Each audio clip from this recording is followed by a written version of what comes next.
on overtime for your workers, and it really covers everything. The great, big, beautiful bill. We got everything done. I said, let's get it all done. A lot of people want to do it little, small pieces, like 9 of them, 12 of them.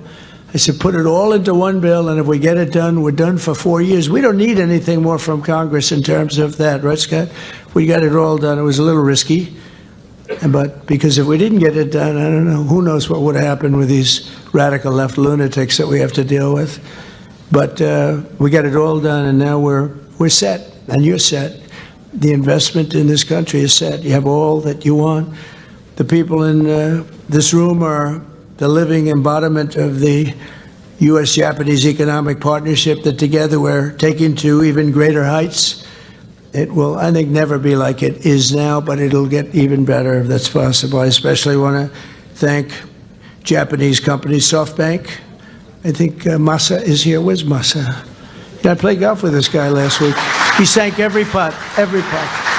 We played with Bryson DeChambeau. We had a great match. And the great Gary Player. Gary Player's 90 years old and he shot 70. Is that right? Yeah, and we did 22 under. That's right. We won the tournament.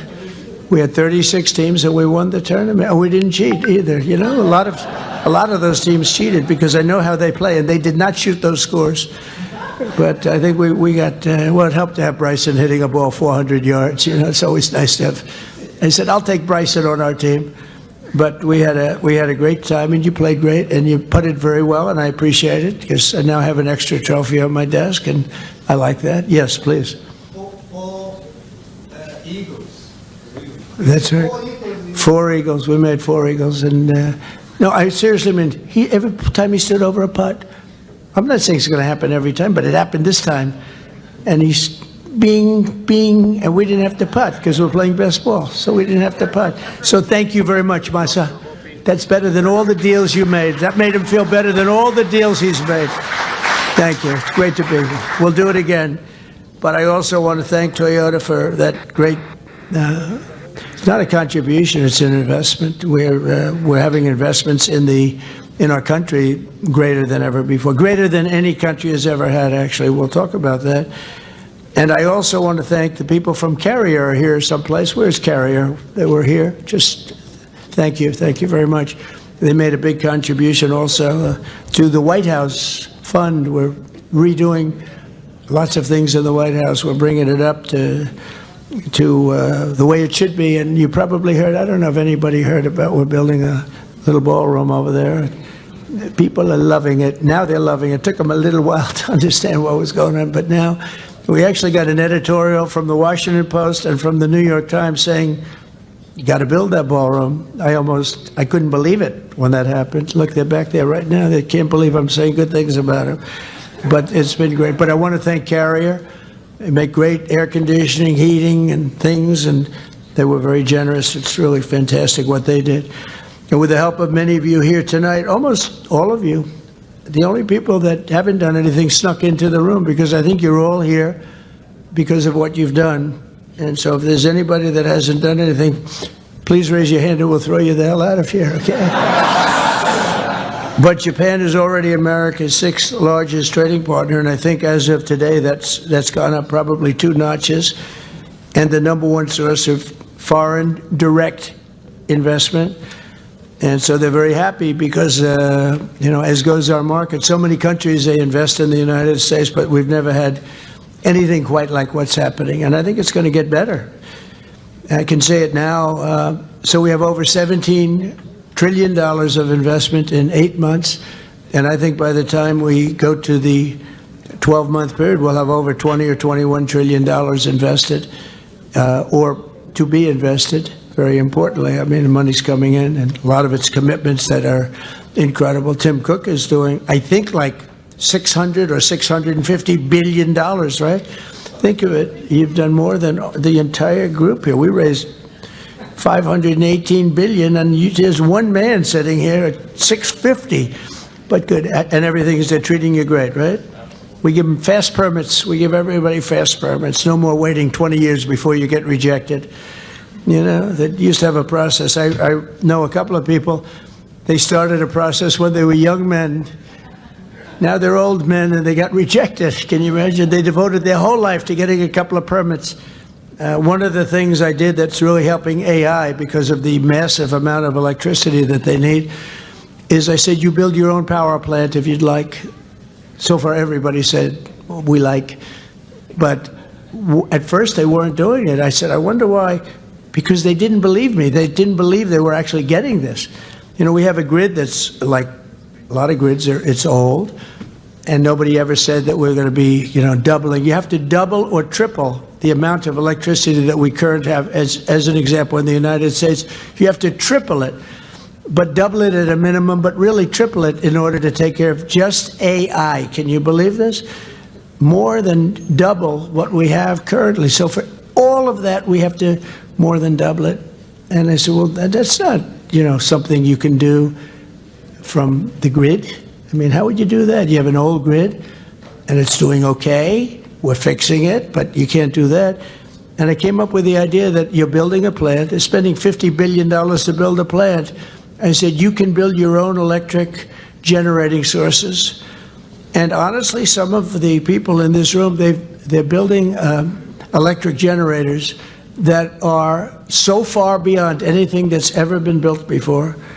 They're using all different types of fuel. They're using nuclear. They're using oil and gas. They're using coal as a backup. Coal is a great backup. If something happens, you can put it aside, and if you ever need it, you can use it. But it's a great thing. And we're getting you very fast approvals. Lee Zeldin's doing a fantastic job. We're giving you fast approvals. You don't have to wait, 9 years. You're waiting a matter of weeks, literally a matter of weeks. You're coming in with the best engineers in the world. You know what you're doing. And so as you build your plant, you're sort of in the utility business, like Con Edison.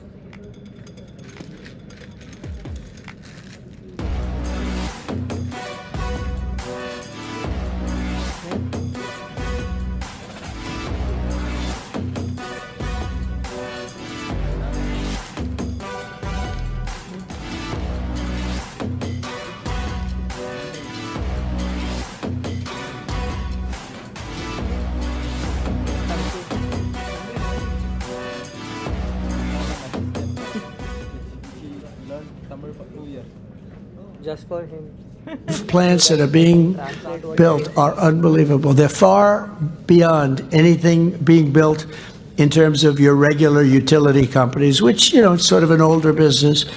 So I congratulate you. But the beauty is that you start building immediately. Tim, you don't have to wait, well, if we went by the grid 10, 12, 15 years, but the permits are fast, and you open as soon as you have your plants or your combination of plants. Some are building it on top.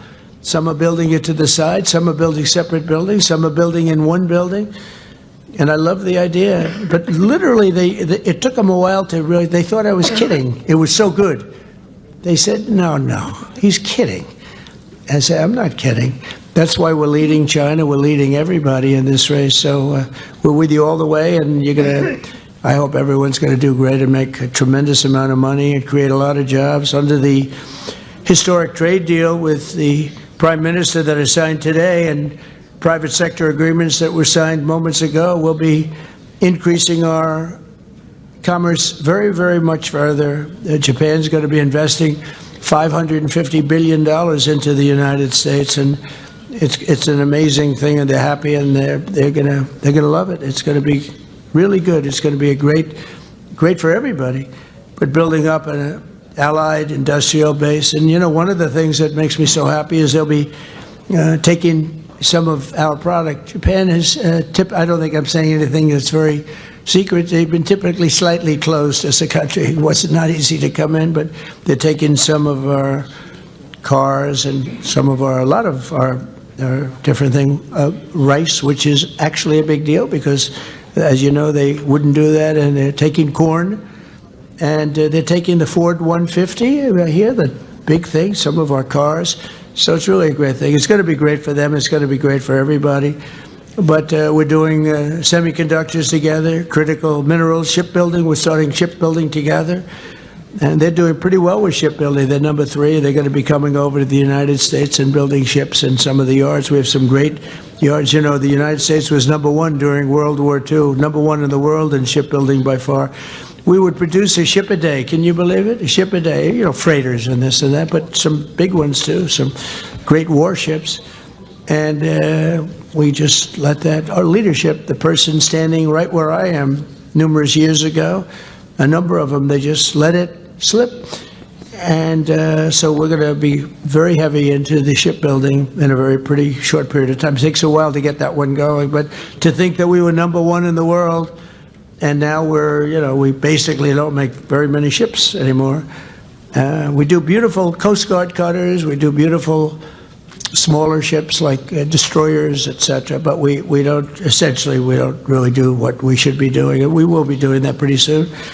But the deals will create jobs and opportunity, wealth, tremendous wealth and security for both sides and for both sides of the Pacific, and make our cherished bond between the two countries even better. And we've got so many wonderful deals, but this is one that people have been very, very interested in. They really waited for this day, and I found it to be an amazing day. Not an easy day. I think we've gone to about 9 stops. You think Biden could have done this? I don't think so. You think so? I've been walking back and forth. Sir, we're going over here. It's just a quarter of a mile. Walking would be fine, sir. Oh, thanks a lot, you know. But we had a lot of stops today from early in the morning until now. But this is one that I was thrilled because I see the list of people. This is really a who's who, this list. I was reading it. I don't get that impressed with things. I'd say, wow, that's really pretty amazing. But I'm thrilled that so many Japanese investors recognize that people from all over the planet are now discovering that the United States is hot, and it's also a place where you can really do business. Getting the approvals is so great. You know, in my first term, we had an LNG plant, 2 of them. They were under approval. One was 14 years and one was 16 years. And actually, one of them was a big Japanese investor group. And they couldn't get their approvals. It was never going to happen. I come in, I didn't know anything about it, but I came in, I heard about it. And so they were 14 years, I think, and 16 years. And they were just about, they gave up, essentially. And I got one done in one day, and the other one, it took me, I didn't do as well. It took me 3 days to get it done. And they were under construction in less than a week. And they're up now, and they're doing phenomenally well, you know, in Louisiana, actually, 2 of them right on the coast. And people said, how'd you do that? I said, I have no idea, but I get things done. There's no better place on earth to invest and grow your business than the United States, and a lot of the environmental nonsense. And I'm a big environmentalist in a sense. Like, I want clean air, I want clean water. But we're going to make it great for our workers and our economy. We're not going to take, honestly, when I say 5 years, much longer than 5 years to do things. I actually said to some of our people, I said, look, you have, on big plants, you have 2 weeks on oil and gas to get the approvals. And if you go nuclear, 3 weeks for nuclear. You know, nuclear with Westinghouse is here today. They've done great. They've really, I mean, they had a difficult problem a few years ago. They have become very hot, Westinghouse. And they're doing a lot of work in the United States. We're doing a lot of nuclear now. Nuclear now is safe and it's inexpensive. It's great energy now. I was with nuclear, but I didn't love certain aspects of it. Today it's so different, and it really is a safe, great way to go. A lot of people are going that way. But 1 year ago, the United States was really, you'd never get your permits. You'd wait years and years and years. And honestly, if you had another, like Kamala, I don't know where the hell she came from, but if you had Kamala, I was right. Against Biden, I went up by 29 points. All of a sudden, they take him out. It's like a fighter. He's losing the fight. They replace him in the middle of the fight. They gave me a new one. They gave me Kamala. I went from Joe to Kamala. But if she got in, I don't think there'd be nobody in this room. You wouldn't be doing anything. You'd be elsewhere doing things.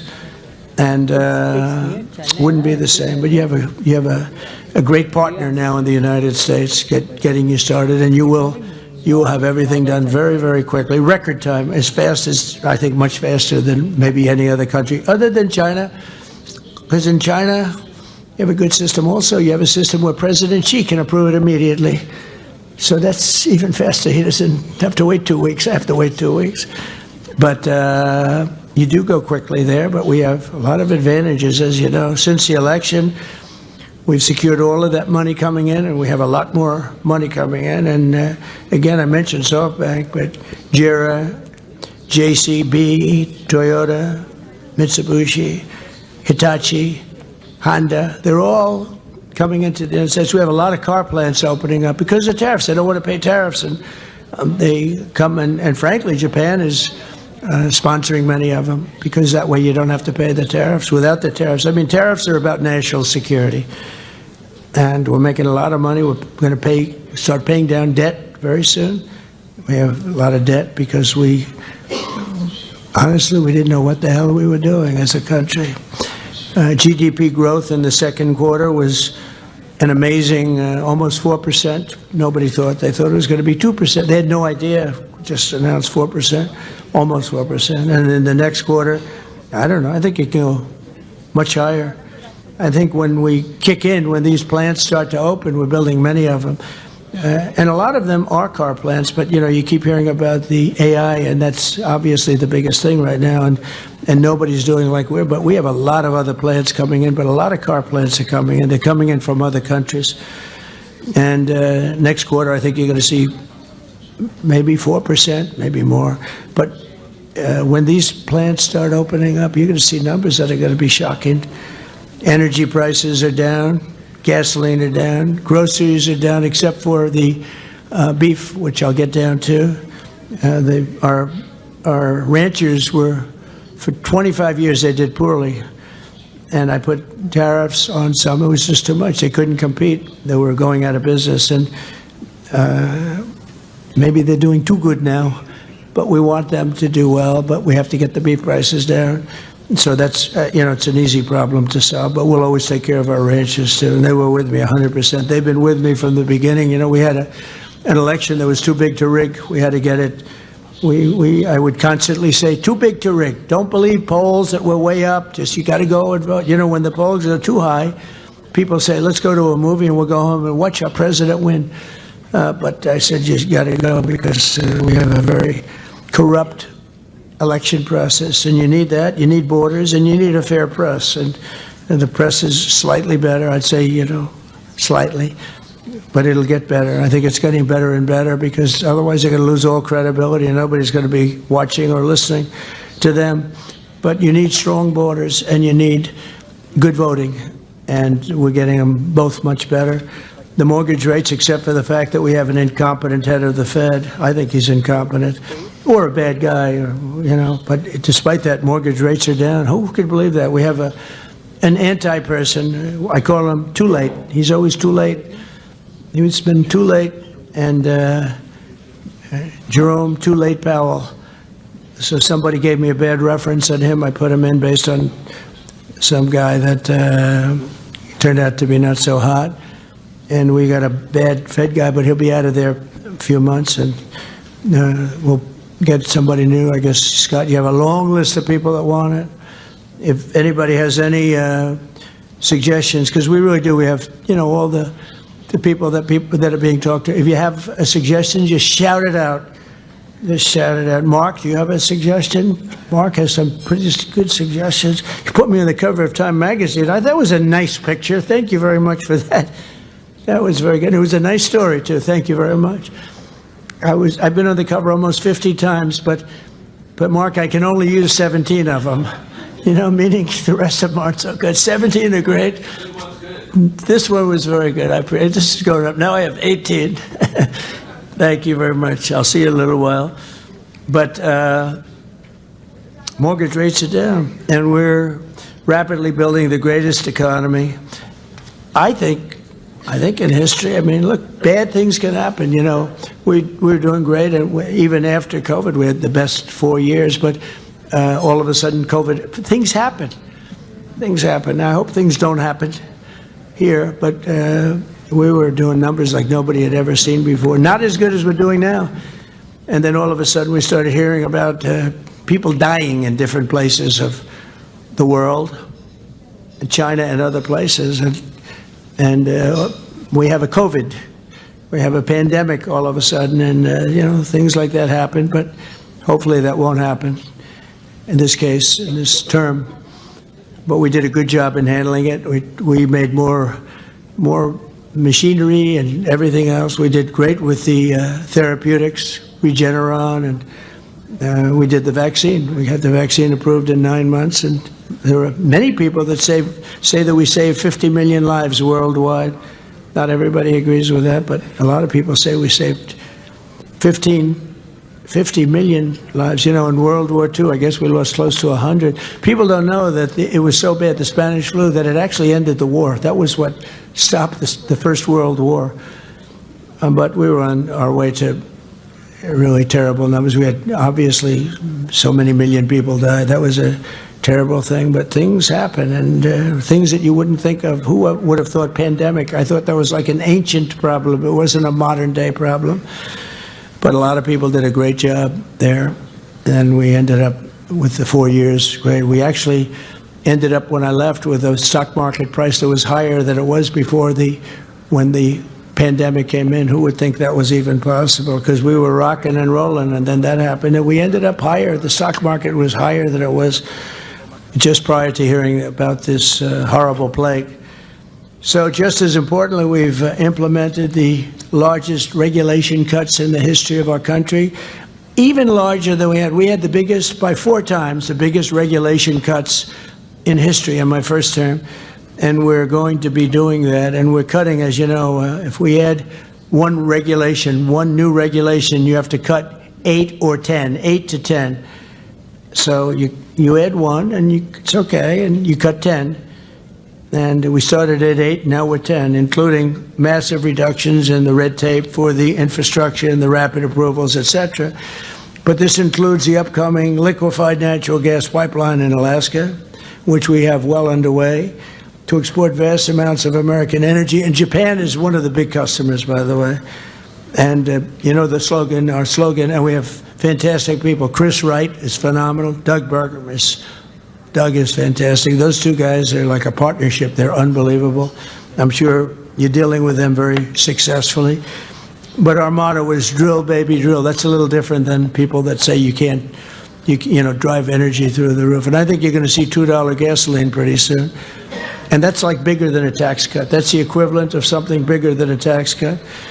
So with the support of Japanese companies like SoftBank, we're pursuing a very bold national policy to keep the United States the world's leader in artificial intelligence. We have some of the greatest in artificial intelligence right here. They were the ones that showed me some things. I said, you got to be kidding. It's fantastic. My uncle was a great professor at MIT, and he was always ahead of the game. He was a smart guy. He has a distinction of being at MIT, the longest-serving professor in the history of MIT, Dr. John Trump. And he was always ahead of the game. And when I see some of the things that are happening, you guys are really ahead of the game. We're speeding construction of AI infrastructure, bringing production of the critical chips and semiconductors back onshore. And I want to congratulate Jensen, because he's been really amazing. He's an amazing guy, brilliant guy. I'm seeing him tomorrow. 11 days ago, NVIDIA and TSMC announced that they have produced a very fast, first-rate, state-of-the-art, the Blackwell. It's like, I don't know, people say 10 years advanced, who knows, but a lot. And it's entirely made in the USA. As you know, TSMC and NVIDIA are spending hundreds of billions of dollars now in the United States. And many other chip makers are too. It's incredible, actually, to see what's happened in literally a period of, now it's a little bit less than 9 months. And don't forget, we had to celebrate for a couple of weeks, so I have to sort of deduct. Once we won, we celebrated, and we shouldn't have done that. We should have started immediately, not wasted 8 days. But we really didn't. America's, once again, a manufacturing nation, and something that we haven't talked about for a long time. Japan has been with us all the way, and it's amazing that we had a little conflict with Japan. You may have heard about it, and that after such a horrible thing, yet the 2 nations are the closest friends and partners that you can be, and based on a shared commitment to freedom, democracy, security, prosperity, civilization. and just basic human achievement. It's amazing, actually.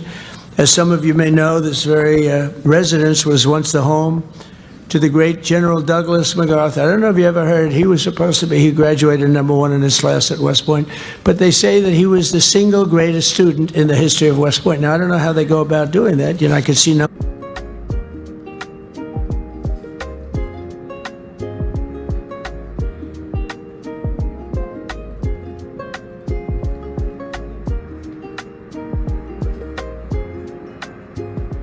Very brilliant man. Set about building a friendship between our two countries that has grown and deepened. And he actually wrote the Constitution here. And he did it all by himself. He was an intellect. And still the Constitution. Our partnership has been an extraordinary blessing to the world. If you look at what's happened and what's come out of it, I think a lot more is going to come out of it than even in the past. And I look forward to expanding it even further. We will do that. And I'm so happy to have gotten to know your new Prime Minister. I think she's going to go down as great. She was a real friend and ally of as I told you, a great man, Shinzo Abe. He was really a great man. He was a great Prime Minister, and she was an absolute ally. And he would have been very happy if he knew that she was very heavily supported and ultimately winning for Prime Minister. So I think she's going to do a great job. She's got all of our support. But I want to thank everybody for being here. You're an amazing group of people. Each one of you has a story like really no other. And it's an honor to be here. We traveled long and far. It's a long flight. Going to Malaysia, then say, let's stop over. But we wanted to be here for this because it's very special. And keep up the good work, and remember that you have a great friend and ally, and if you can't get Scott and Howard and all of our people, Marco, to get it done, call me and I'll override them if I have to. I will override them. But I want to thank you all very much, and I want to thank my cabinet for doing a great job. Thank you. Thank you very much. Thank you. Wasn't that a nice introduction? Wow. I want to use that elsewhere on occasion. And you know what? Sit down. You're just all happy because the stock market hit an all-time high today, which it did. You made a lot of money. You're making a lot of money. But I congratulate you. It really is. It's an amazing room of people, and tremendously successful, great businessmen, beyond business, really. Most of you are really beyond business, so it's an honor to be with you. We had a long day, a long couple of days. We were in Malaysia.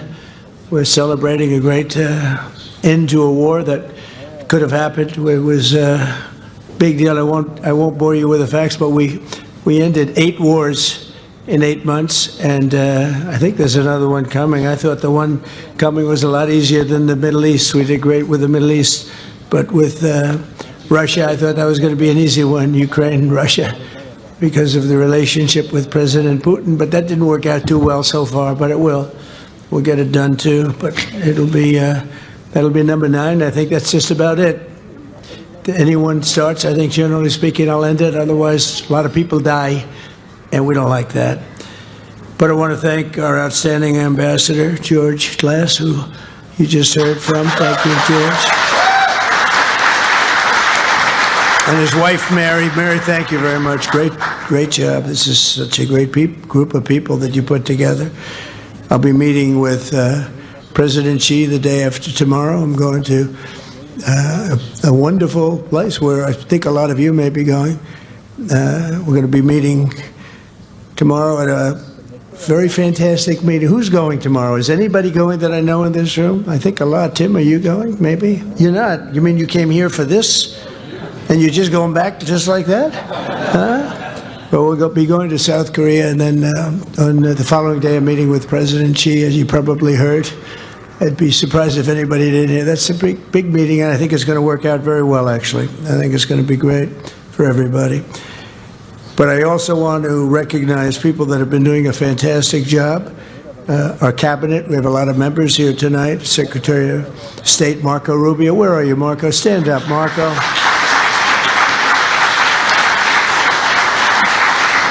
Thank you. Great job.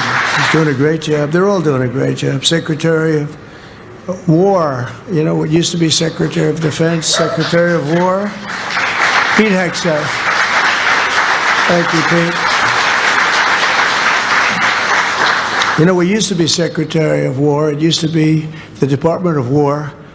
And then we became politically correct. We won World War I, we won World War II, we won everything in between and everything in front of it. And then we'd win wars, but we'd leave after we won. We'd go into wars that we shouldn't have been in, but then we'd just leave. We'd bomb the hell out of somebody and we'd leave. And I said, you know what do you think of that idea? Pete said, I like it. I said, boy, that didn't take long. Right, Pete? But he's doing a great job. He's doing a great job on the border, too. You see what's happening. And we had drugs coming in, a lot of them coming in by sea. There aren't too many coming in by sea anymore. They've decided to take a pass. I don't know if you've seen what's happening, but it's really been amazing what's been happening in terms of our border. We have a border that's totally closed. We used to have a border that was totally open. We took in 25 million people. Many of them should never have been there. And they came from prisons, jails. They came from mental institutions, insane asylums. Some people say, how come you mention both? I say, well, the insane asylum is a mental institution on steroids. And it's beyond the mental institution. But we took them both. And we took drug dealers. We took everybody. What a disgrace.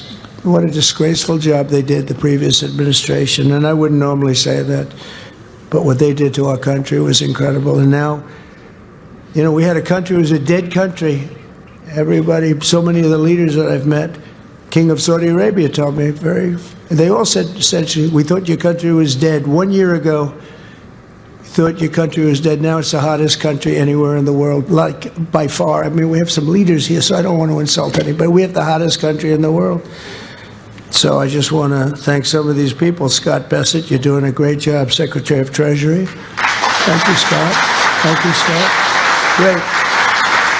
How good is he on television? You know, he soothes the markets. I don't soothe the market. I sometimes disturb the markets.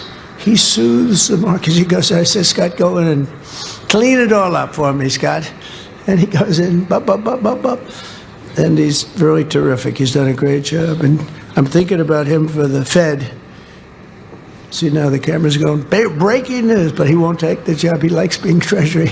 So we're not thinking about him really, oh yeah. But we're very proud of the job you're doing. Secretary of Commerce, Howard Lutnick. Thank you, Howard.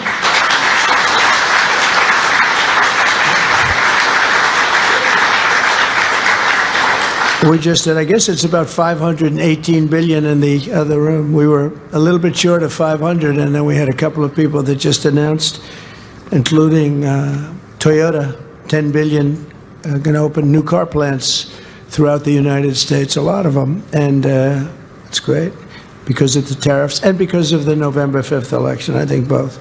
But the tariffs have been tremendously helpful in terms of national security, the national security for our country. And a lot of the wars that I stopped were because of tariffs, and frankly, I did a great service to the world, but because of tariffs, because of trade.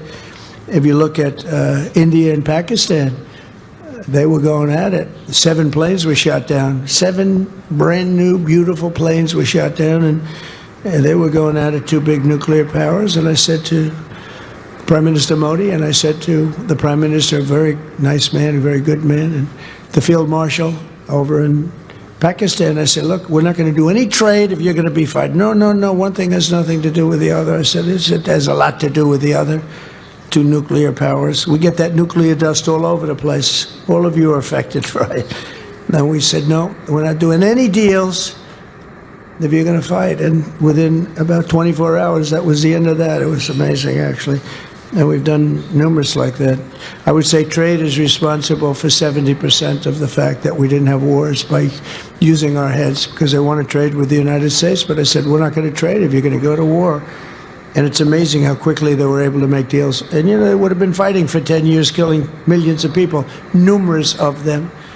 So we're very happy about that. But I also want to say that U.S. Trade Representative Jamieson Greer's, like, he's really fit. Where is he? He leaves everybody happy. Because everybody, you know, they have such confidence in him. Even the other side. I mean, you have to have both sides have confidence, especially when it comes to trade between countries. But Jameson, you're doing a great job. Thank you very much. Really appreciate it. And we had a phenomenal day here in Japan with a momentous trade deal. We made a big, big, beautiful trade deal for both countries. In fact, to the best of my knowledge, I think Japan also had their best stock market day ever. So your new prime minister is doing very well. First female, first woman prime minister. And I said, you already hit the highest stock price you've ever hit. So she's very happy. And we spent the whole day together. It was beautiful. And she's great. We went out to the USS George Washington, the SS George Washington. It was really great. The sailors and a lot of others, we had a lot of people, a lot of military people were there, but boy, that was some scene. It was incredible. You wouldn't believe that a ship could hold that many people. But I just want to say that she is a delight, and I think she's going to be a great prime minister. I really do. I've got to know her pretty well in a short period of time. She was a very good friend and ally of Shinzo Abe, who is a friend of mine, one of my best friends in terms of this world, the world of nations. And he was a great man, and he got, unfortunately, what happened to him was sad, very sad. But he was a great leader, and we miss him very much. But a fantastic tribute to the U.S.-Japanese alliance aboard that ship today, USS, think of it, USS George Washington. It's the only ship that just doesn't come back to the United States. It stays here, and it's very proud. This is our largest military contingent, Pete, I think like 66,000 soldiers, Navy and others. So this was a fantastic day. The level of excitement and enthusiasm, it's so easy. People say, how do you speak in front of that many people and enjoy it? When you have so much love, there's such love. There was such love on that ship. It's really easy to do. They don't understand that. It's easy to do. But tonight I'm more confident than ever that the friendship between the United States and Japan is strong as it can be. And it's thriving, it's prosperous, and it'll soon be, I think, greater than ever before. And we had 4 great years. You know, we had the greatest economy in the history of our country, but we're blowing it away this time. To be honest with you, we're blowing it. We had 4 great years. As you know, we had the 1-year deduction. I call it the 1-year little deduction, like you can deduct every single thing. And nobody ever thought that was possible. That beats 38 years, right? But now we did it for a period of 10 years instead of a period of 1 year. It's much stronger. And you can deduct structures. And for the people, you have no tax on tips, no tax on Social Security. Think of it, no tax on overtime for your workers. And it really covers everything. The great, big, beautiful bill. We got everything done. I said, let's get it all done. A lot of people want to do it little, small pieces, like 9 of them, 12 of them. I said, put it all into one bill, and if we get it done, we're done for 4 years. We don't need anything more from Congress in terms of that, right, Scott? We got it all done. It was a little risky, but because if we didn't get it done, I don't know, who knows what would happen with these radical left lunatics that we have to deal with. But we got it all done, and now we're set, and you're set. The investment in this country is set. You have all that you want. The people in this room are the living embodiment of the U.S.-Japanese economic partnership that together we're taking to even greater heights. It will, I think, never be like it is now, but it'll get even better if that's possible. I especially want to thank Japanese companies, SoftBank. I think Masa is here. Where's Masa? Yeah, I played golf with this guy last week. He sank every putt, every putt. We played with Bryson DeChambeau. We had a great match. And the great Gary Player. Gary Player's 90 years old and he shot 70. Is that right? And we did 22 under. That's right. We won the tournament. We had 36 teams and we won the tournament. And we didn't cheat either. You know, a lot of those teams cheated because I know how they play, and they did not shoot those scores. But I think we got, well, it helped to have Bryson hitting a ball 400 yards. You know, it's always nice to have. I said, I'll take Bryson on our team. But we had a great time, and you played great, and you putted very well, and I appreciate it because I now have an extra trophy on my desk, and I like that. Yes, please. For Eagles, That's right. 4 eagles. We made 4 eagles, and no, I seriously mean every time he stood over a putt.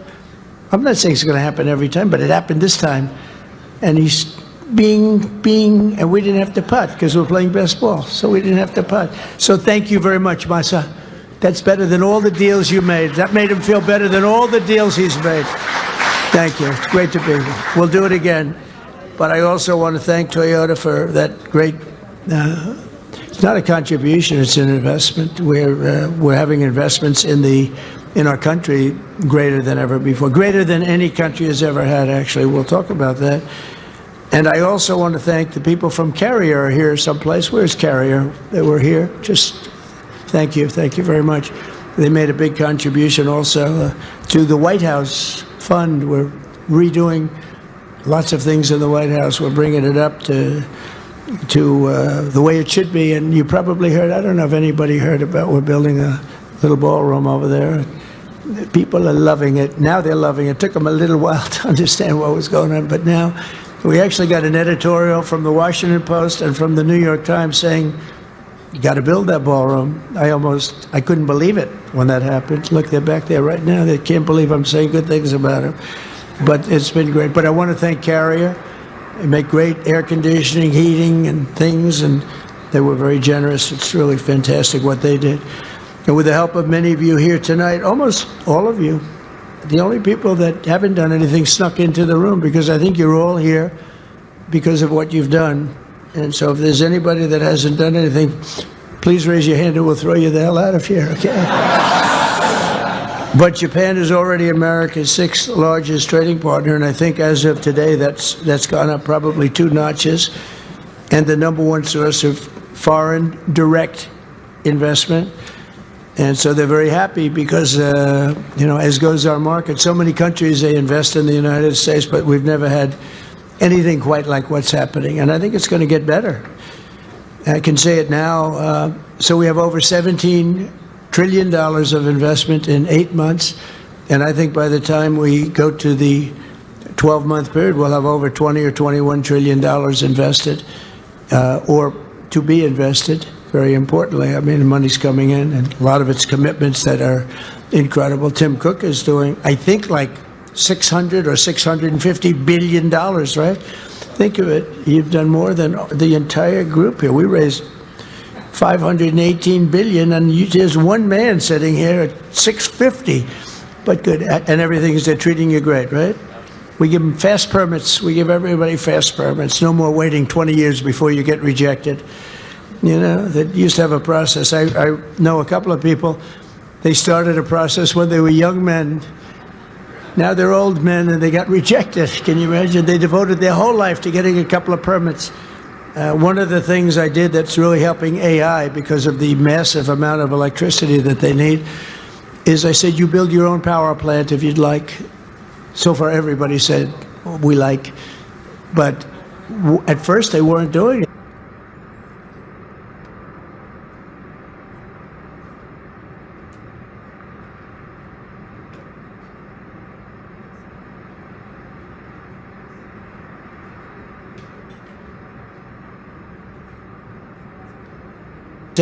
You have to triple it, but double it at a minimum, but really triple it in order to take care of just AI. Can you believe this? More than double what we have currently. So for all of that, we have to more than double it. And I said, well, that's not, something you can do from the grid. I mean, how would you do that? You have an old grid, and it's doing okay. We're fixing it, but you can't do that. And I came up with the idea that you're building a plant, they're spending $50 billion to build a plant. I said, you can build your own electric generating sources. And honestly, some of the people in this room, they're building electric generators that are so far beyond anything that's ever been built before. They're using all different types of fuel. They're using nuclear, they're using oil and gas, they're using coal as a backup. Coal is a great backup. If something happens, you can put it aside, and if you ever need it, you can use it. But it's a great thing. And we're getting you very fast approvals. Lee Zeldin's doing a fantastic job. We're giving you fast approvals. You don't have to wait 9 years. You're waiting a matter of weeks, literally a matter of weeks. You're coming in with the best engineers in the world. You know what you're doing.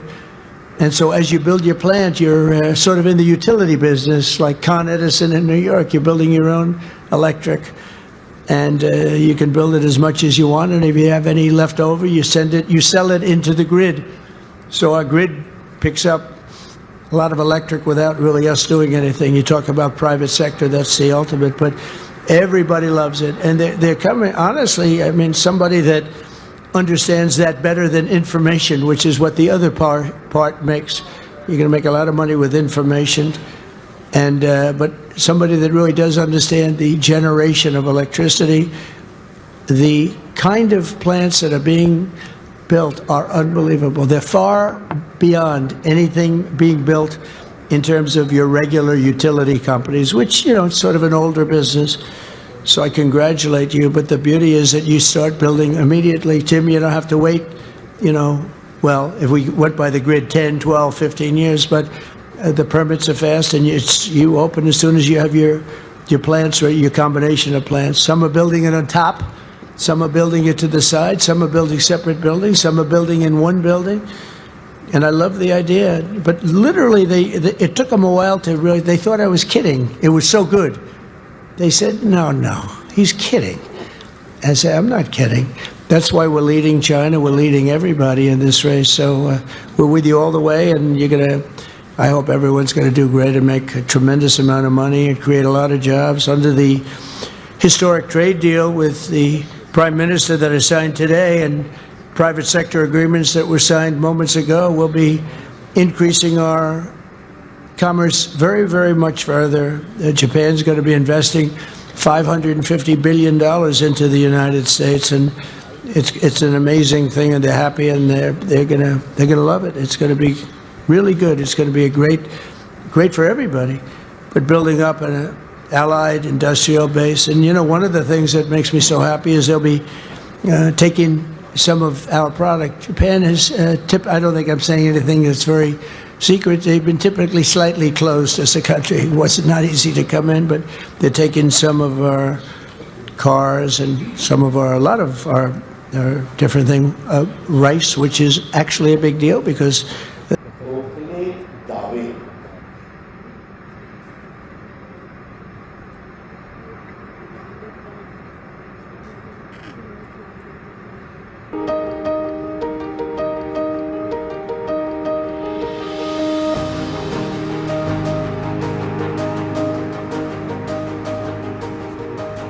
I'm not going to pick people because that would be favoritism.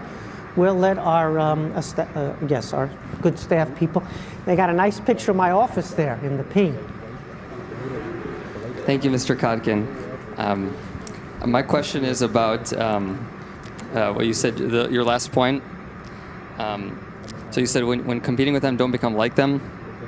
But in game theory, there's this prisoner's dilemma idea. Yes. Like if China steals our intellectual property, and we have a free trade system, how do we sort of keep being ourselves while also protecting our institutions? And I feel like it's very, very easy to become like your opponents. So yes. How would you recommend to do that? So I'm going to put my intellectual property right here on the stage, and I'm just going to walk away and leave it unprotected. And then someone might steal it. And I'm going to say, oh my God, you stole my intellectual property. Who's the idiot there? Right? So you can actually have security. But your security doesn't have to be evicting Chinese from your laboratories. 3/4 of the PhDs with Chinese passports in the United States stay here and become part of our economy. 3/4. That's a lot of intellectual capital. 1/4 goes home. Is that a good trade? That's a damn good trade. I want more of that. I want more people who know math. We don't teach math in our schools. We got to import people who know math from other places. That's right. That's right. Math is racism. And so, okay, so the internet was built purposefully without security. That was intentional, not a flaw. It was built without security and without a payment system because information wants to be free, because we don't have property rights in America. You want to steal my stuff? Okay, it's up on the internet, go take it. So we set things up for ourselves to be stolen. And then it turns out people started stealing. Not just the Chinese, by the way. We steal from ourselves. I wouldn't have done that. I would have honored property rights. Same thing with AI. They say, oh, you know, they scraped the internet and now they have all the images. The images are owned by Getty. They have copyright on the images. Do we have property rights in the United States or not? I think we do have property rights. Okay, sometimes the patents are too long. Sometimes it inhibits innovation when we go overboard. But there are ways to have security and still be yourself. And I don't think it takes a genius. Listen, let's be honest. We screwed this up. People my age, we screwed this whole thing up. And so now we're in front of you telling you what we did, and you got to rescue the situation. That's why you're sitting there, because you got to rescue what we did. Some of the things we did are good, right? But lo and behold, some of the other things, we put ourselves in a hole. On managing the Chinese situation. So China, they got this guy Xi Jinping, they got this Communist Party afraid of its own people. There's no political reform equilibrium. You open up a communist political system, Gorbachev style, and it's actually committing suicide. So here they are. This is Xi Jinping's China. Okay? All right. This is Xi Jinping's China. And so what's our policy? Well, we got several policies. One is we want to run up there and help him shoot himself with the gun, or we might want to take our own gun and shoot him even while he's got a gun to his head, right? Those are our hawks. They're lovely people. And then we got the same thing, but our doves. They want to run up there and grab the gun and take it away so the Communist Party doesn't shoot itself, China doesn't shoot itself, because our GDP might be shaved 0.2%. Wall Street might have smaller bonuses. So let's get that gun out of the hands. So that's our China debate. I want to pull the trigger, I want to pull the gun. Where's my position on that? My position on that is, you know what? They got a gun to their head. I'm going to have a seat over here. I'm going to watch what they're going to do. I'm not going to panic. I'm not going to rush to pull the trigger. I'm not going to rush to pull the gun. I'm going to say, what am I doing here? Where are my community colleges? And where are my high schools? And where are my K through 5s? And et cetera, et cetera. I'm going to look around and say, I can strengthen myself while this guy's got a gun to his head. You don't always have to overreact. You can play to your strengths. They do something in one realm where they're strong, you can counter them in another realm where you're strong. Never weaken yourself and never allow the other side to determine the field of engagement. Remember, don't accept the terms as imposed on you. All right, who's got the microphone? Yes, Hi, yes, ma'am. My name's Raina, sophomore here, rising junior here at Stanford, and really appreciated your point about the Asian century here in the United States. And so my question is... You are. Yeah. So my question is kind of related to that. I'm not sure if you're aware of Canada's recent H-1B program. Okay, so you are. So my question is, how do like the US and Europe and other like Western or other free countries try to like maximize their ability to gain these talents that are willing to come in while also maintaining like dealing with their own domestic politics and restraints on immigration? Yes, this is a leadership problem, right? If you think that that immigration is predominantly people from South America, Latin America, coming across the border illegally, and that's damaging the country, if you think that that is the primary story, on immigration, you're going to have a tough time having a conversation. You need to change the conversation. You need to interject some facts. You need to do a story about how immigration works, not just that way, because that is happening, but other ways too. But the main thing you got to do is you got to build housing. You got to build housing.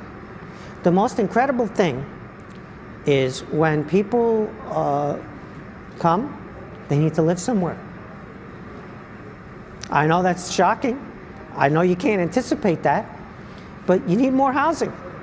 We can't build housing. Why can't we build housing? Well, you know, because regulation this and regulation that, and rich people don't like more housing in their neighborhoods, and the whole story, right? So Canada let everybody in, and they forgot to build the housing.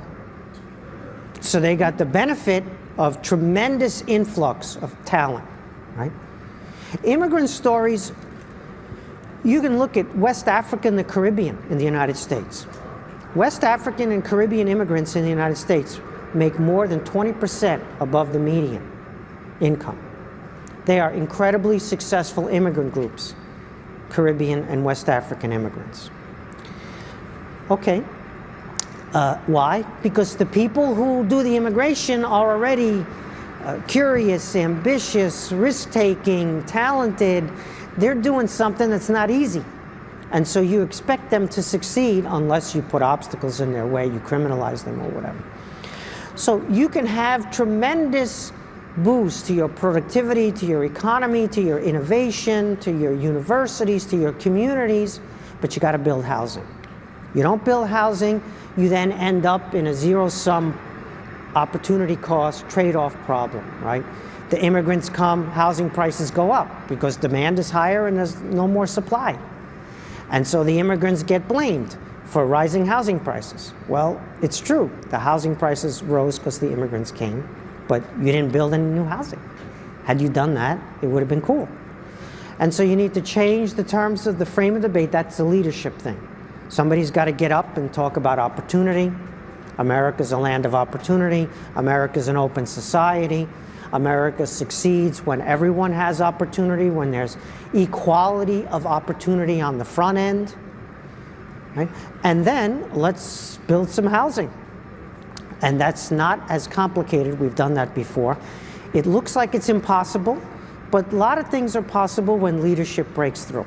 But if we could have more people like you, that Asian century that I half-jokingly alluded to will become more and more a reality.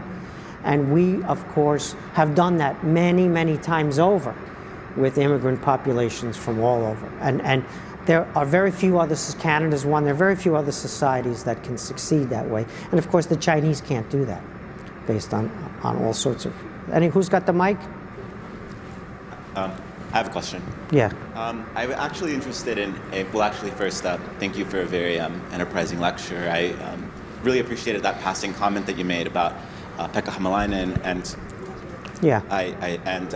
his involvement and basically revolutionizing historiography on American Indians in the U.S.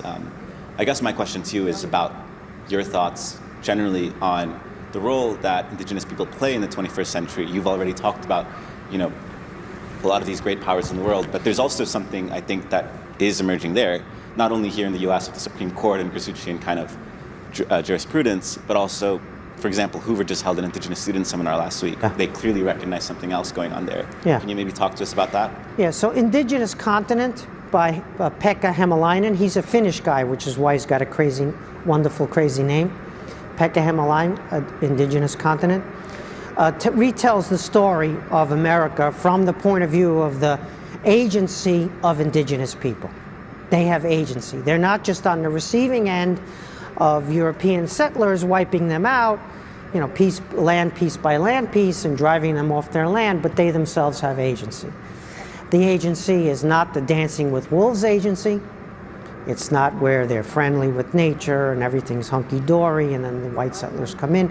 It's an agency where they're good at Empire II, they're good at war, they're good at military stuff, and they give us a run for our money on the battlefield until very, very late in the game. And so it's the kind of agency that some, let's say, activists don't appreciate, but it's the real agency and it's real history. So where does that leave us now? We can't be afraid of our history. Nobody should be afraid of our history. Nobody should be afraid of debating our history, right? Someone comes up and tells you something you don't like. Once again, what's the evidence for that? Or tell me more. Tell me more. I want to hear more. Maybe in the end you don't accept it. So we need to have an open, accessible dialogue about who we are, where we came from, and where we're going. The key to all of this is the civic revolution of the 18th century. The category citizen in the civic revolution of the 18th century was a civic, not an ethnic, understanding of citizenship. As practiced, it was exclusionary. It excluded black people, as you heard the Secretary of State. They weren't even people, let alone citizens. Or they were 3/5 of the people, which is not enough. It excluded women. Women didn't have the right to vote till very late in the game for us, and they had to fight for it.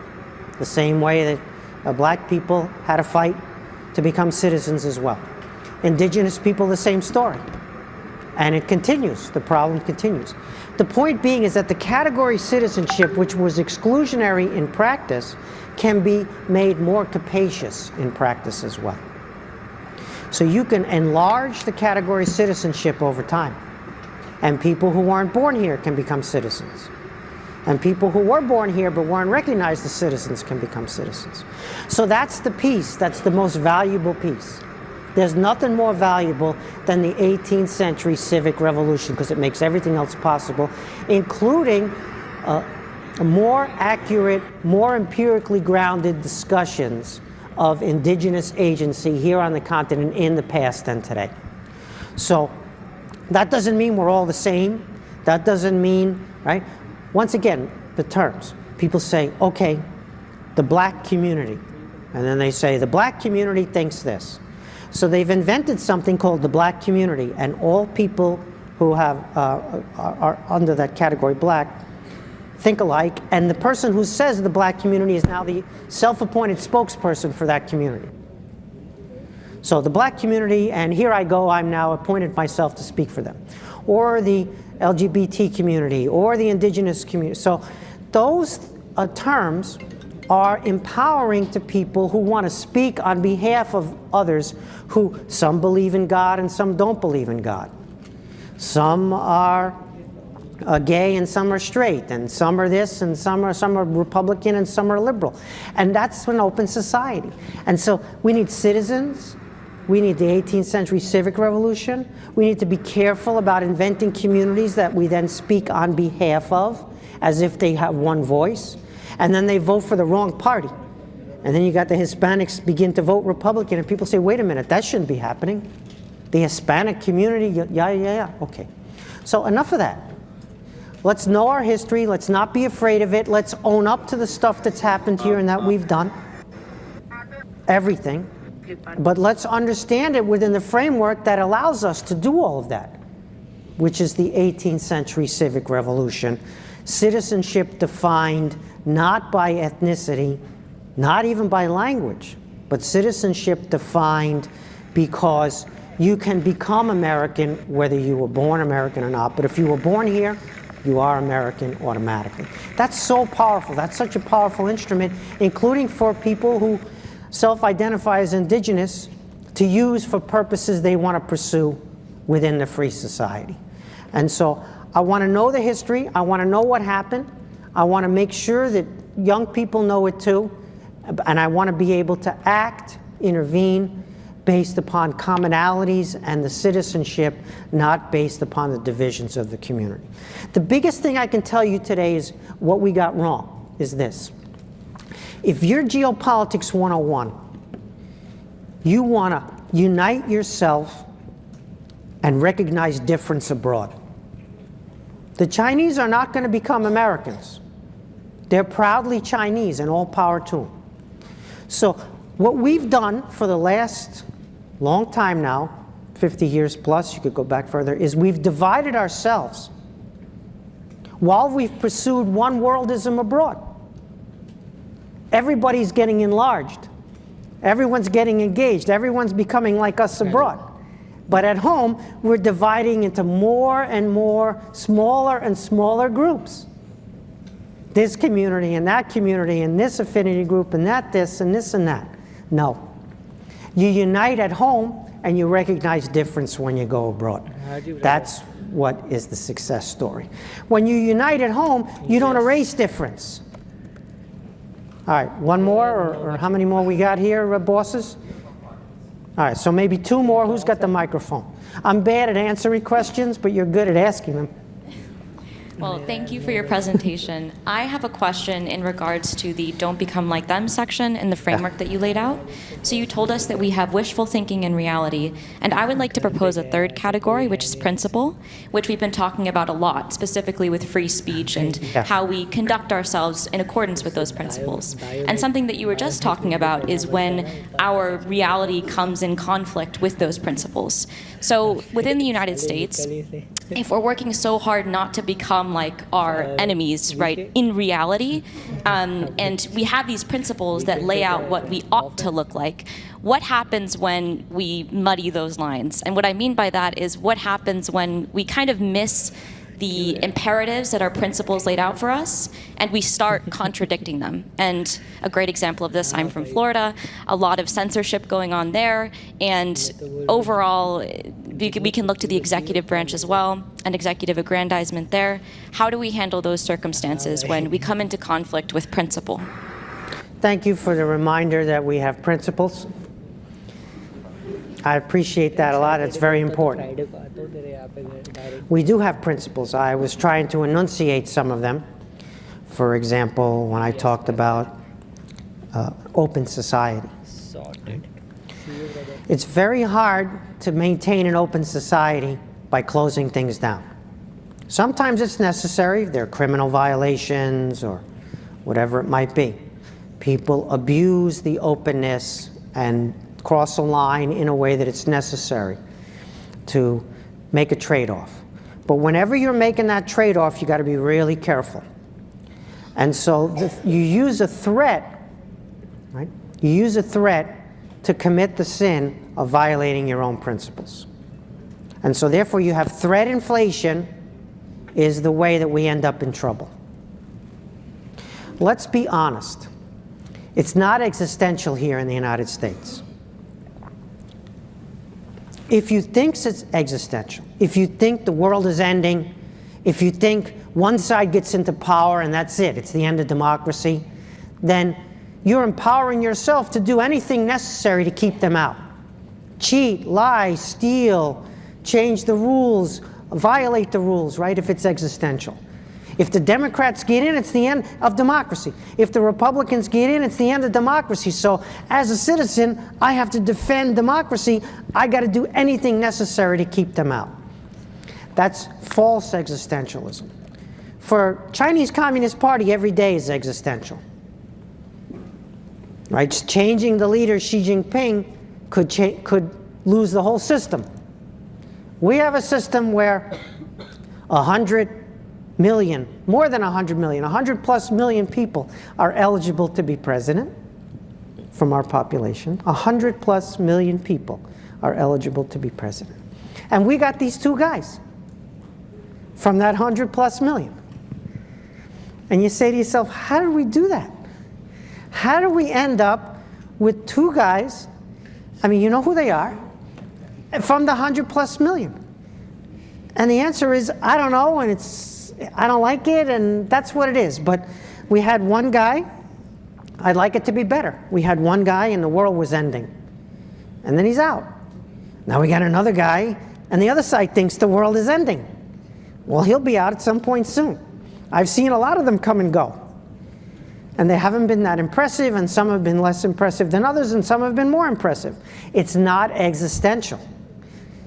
If your political preferences don't get enacted, that doesn't mean democracy's under threat. That means your political principles or your political preferences have to wait till your next opportunity to intervene in the process and try to change your representation. We got an independent judiciary, functions extremely well. We have a media ecosystem where falsehood, outrage, melodrama is the business model. That's troublesome to a lot of people, right? So you got to be extreme to get into the media, and then the media magnifies your extremism.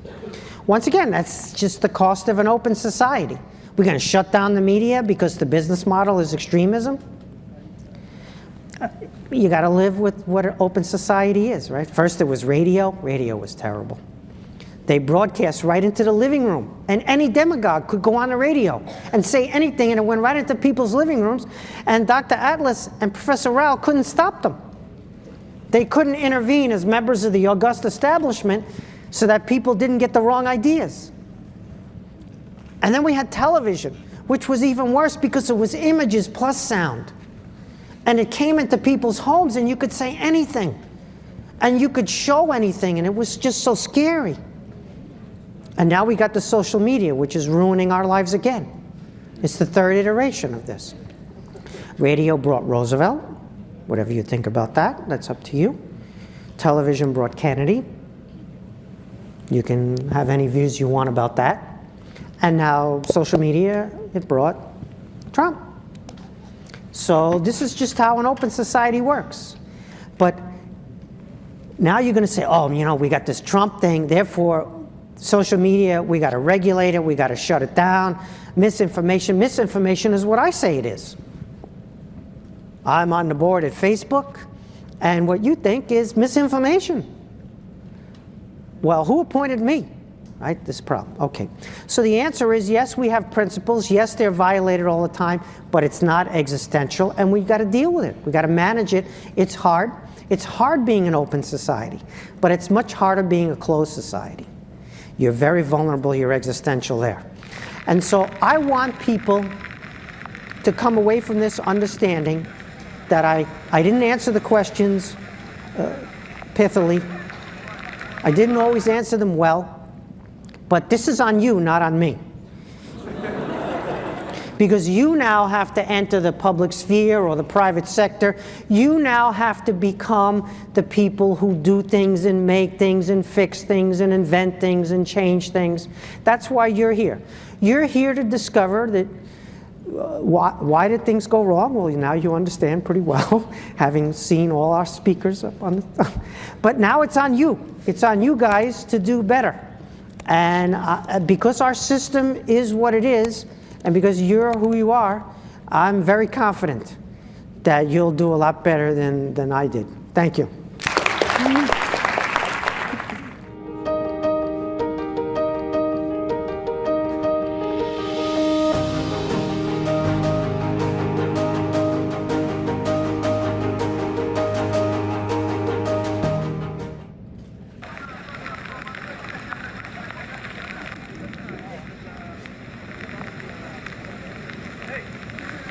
My name is John Kiriakou. I'm a former CIA officer. I was in the CIA for 15 years. In 2002, I was the chief of CIA counterterrorism operations in Pakistan. Immediately after 9/11, you had the first response by America to corner these Al-Qaeda terrorists, and you had them holed out in the Tora Bora Mountains, and there was extensive bombing that was going on. We did not know that the translator for the commander of Central Command was actually an Al-Qaeda operative who had infiltrated the US military. We knew we had bin Laden cornered. We told him to come down the mountain. And he said through the translator, "Can you just give us until dawn? We want to evacuate the women and children." The translator convinced General Franks. What ended up happening was bin Laden dressed as a woman, and he escaped under the cover of darkness in the back of a pickup truck into Pakistan. What is That's this right. compulsion that America has with dictators and this love story? The United States loves working with dictators because then you don't have to worry about public opinion and you don't have to worry about the media. We essentially just purchased Musharraf. We paid tens of millions of dollars in cash to the Pakistani intelligence service. When Benazir Bhutto was in exile in Dubai, I went to see her and we heard a car pull up. And she said, her exact words, "So help me God, if he came home with another Bentley, I'm gonna kill him." Zardari, Yeah. her husband. And I said to my boss afterwards, she makes $60,000 a year. She lives in a $5 million house, and he has a collection of Bentleys. Aren't they ashamed of themselves? India showed restraint after the parliament attacks, showed restraint after the Mumbai attacks of 2008. The Indian government would have been perfectly within its rights to respond by striking Pakistan. And I remember at the White House, we expected the Indians to strike back, and they didn't. During your time in Pakistan, 2002, 3, 4, around that time, another very dangerous threat to humanity was Dr. A.Q. Khan's. We would have just killed him. He was easy enough to find. We knew where he lived. We knew how he spent his day. But he also had the support of the Saudi government. And the Saudis came to us and said, please leave him alone. We like A.Q. Khan. We're working with A.Q. Khan. We're close to the Pakistanis. This was a mistake. Was there ever a fear that these nuclear weapons would fall into terrorist hands? Yes. When I was stationed in Pakistan in 2002, I was told unofficially that the Pentagon controlled the Pakistani nuclear arsenal. Musharraf had turned control over to the United States because he was afraid of exactly what you just described. A war that happened in May, India for the first time escalated it to a level where we had cruise missiles flying into Pakistan. Literally nothing good will come of an actual war between India and Pakistan because the Pakistanis will lose. And I'm not talking about nuclear weapons. I'm talking just about a conventional war. The Pakistanis will lose.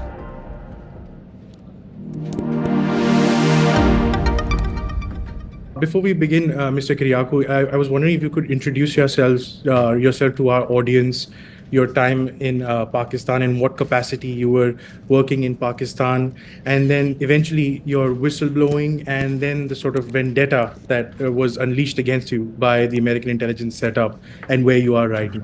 Just a quick introduction. Sure. Thanks for that. As long as you want. Sure, thank you. My name is John Kyriakou. I'm a former CIA officer. I was in the CIA for 15 years. The first half of my career was in analysis. The second half was in counterterrorism operations. And in 2007, I blew the whistle on the CIA's torture program in a nationally televised interview here in the United States. I said that the CIA was torturing its prisoners. I said that torture was official U.S. government policy. And I said that the policy had been personally approved by the president. The Obama administration, excuse me, in the form of John Brennan, went after me and they pursued criminal charges. I was indicted on 5 felony charges, including 3 counts of espionage for saying that the CIA was torturing its prisoners. Of course, I hadn't committed espionage. Those charges were dropped, but I ended up serving 23 months in prison, something that I would do again today if I had to. I have no regrets, no remorse. I did the right thing. And I think that we're seeing now that I did the right thing. It took the American people this long to come around to my way of thinking that torture is wrong, it's illegal, and should be punished. The last overseas job that I had at the CIA was in 2002. I was the chief of CIA counterterrorism operations in Pakistan. This was the immediate aftermath of the 9/11 attacks. And in that position, my job was to locate Al-Qaeda fighters and leaders and to snatch them. Where in Pakistan? Well, I was based in Islamabad, but I worked all over the country. Peshawar all the way to Karachi. I spent a great deal of time in Lahore and Faisalabad, Quetta, which was a rough place to live and work. Excuse me. But I finished that job and went back to headquarters. I was promoted on the strength of my work in Pakistan, and I served as the executive assistant to the CIA's deputy director for operations. Right. And so it was a real eye-opening experience. Now I'm an author, a journalist. I've written 8 books. I have 2 podcasts. I have 2 syndicated newspaper columns. I speak all around the world, and things have worked out, thank God. Your voice is an authoritative voice because, I mean, you've Thank been you. in the field. You've seen geopolitics play out real time, especially in an area like Pakistan. You were also credited for the first takedowns of, I would think, a high value target of the Al Qaeda, Yes. Abu Zubaydah, and then Abu Zubaydah. which eventually led Yeah. to the actual whistleblowing of torture techniques used on him, which didn't really work out, though. Can you explain how that happened? Yeah. How did you nab him? And then I'll go deeper into some other questions I have about Pakistan and terrorists in Pakistan. Sure. You're right that Abu Zubaydah was the first high-value target that we were able to track and to find and to capture. We believed wrongly at the time that Abu Zubaydah was the number 3 in Al-Qaeda. He was not the number 3. He had never joined Al-Qaeda. He was working in support of Al-Qaeda, certainly. He had founded the House of Martyrs, the Al-Qaeda safe house in Peshawar. He had founded and staffed Al-Qaeda's 2 training camps in southern Afghanistan, one in Kandahar, one in Helmand. So he was a bad guy, but he was not the number 3 in Al-Qaeda. Nonetheless, we believed that he was. We tracked his movements, and we were this close a couple of times to capturing him. Finally, we got a beat on him because he made a mistake. We knew that he would make a mistake eventually. But he made a mistake in that he used his cell phone to access his email account. Okay. And so when he turned the phone on, we immediately captured its location. We sent teams and we captured him. He was taken to a series of secret prisons over the course of the next 4 years. And then finally in 2006, he was taken to Guantanamo. He's been there ever since. Yeah. He's been in American custody now for 23 and a half years. He's never been charged with a crime. And I've become one of those voices calling for him to be released. He was not the number 3 in Al-Qaeda. He was not guilty of the crimes that we accused him of having committed. He was not involved with the 9/11 attacks. He should be released. And he's not been. And he likely won't be. You know, I've heard this story of yours in various podcasts and appearances that you've done. One question that I always wanted to ask you was, this sentiment that you have about Abu Zubaydah, is it shared by, I guess, your colleagues at that time at the Pakistan's ISI? Because you were working with them to nab targets, right? Yeah, but it was a little bit more complicated than that. Forgive me for saying this. You're Indian, of course, you're not Pakistani, but we didn't fully trust the Pakistani ISI at the time. So we never told them who the target was. Okay. We never said it's Abu Zubaydah, Zain al-Abidin Muhammad Hussein. I won't take umbrage to that. That's fine. Because we were afraid that word would leak out and it would get back to Al-Qaeda. And so we just called him a big fish, which became Mr. Fish. So we believe that Mr. Fish is at this location. Let's send teams and we're gonna snatch him. So the reason why we believed that, the reason why we did that, is because we were of the belief, and in all these years of retrospect, I know that this is true, that there really were 2 parallel ISIs. There was the ISI that I was working with, and these guys were heroes. They were all trained at Sandhurst in the UK. They had taken classes in the US sponsored by the FBI. Their English was as good as mine. Great guys who were willing to put their lives on the line in the name of counterterrorism. But then there was another ISI made up of people with long beards who gave you a dirty look when you were walking the halls there. These were the members of ISI who had created these Kashmiri terrorist groups, or Jaish-e-Mohammed, or other groups that were blowing up Shia Muslim mosques and were attacking Americans. So we did not have rose-colored glasses on at the time, thinking that everybody in ISI is wonderful because our relationship with the counterterrorism units was wonderful. You're right. It was far more complicated than that. You did have a lot of leverage over Pakistan and Pakistan's eyesight. That's why I want to rewind a little bit back. I had a conversation with Mr. Scott Horton, who's written. Oh, he's wonderful. Yes. Yeah.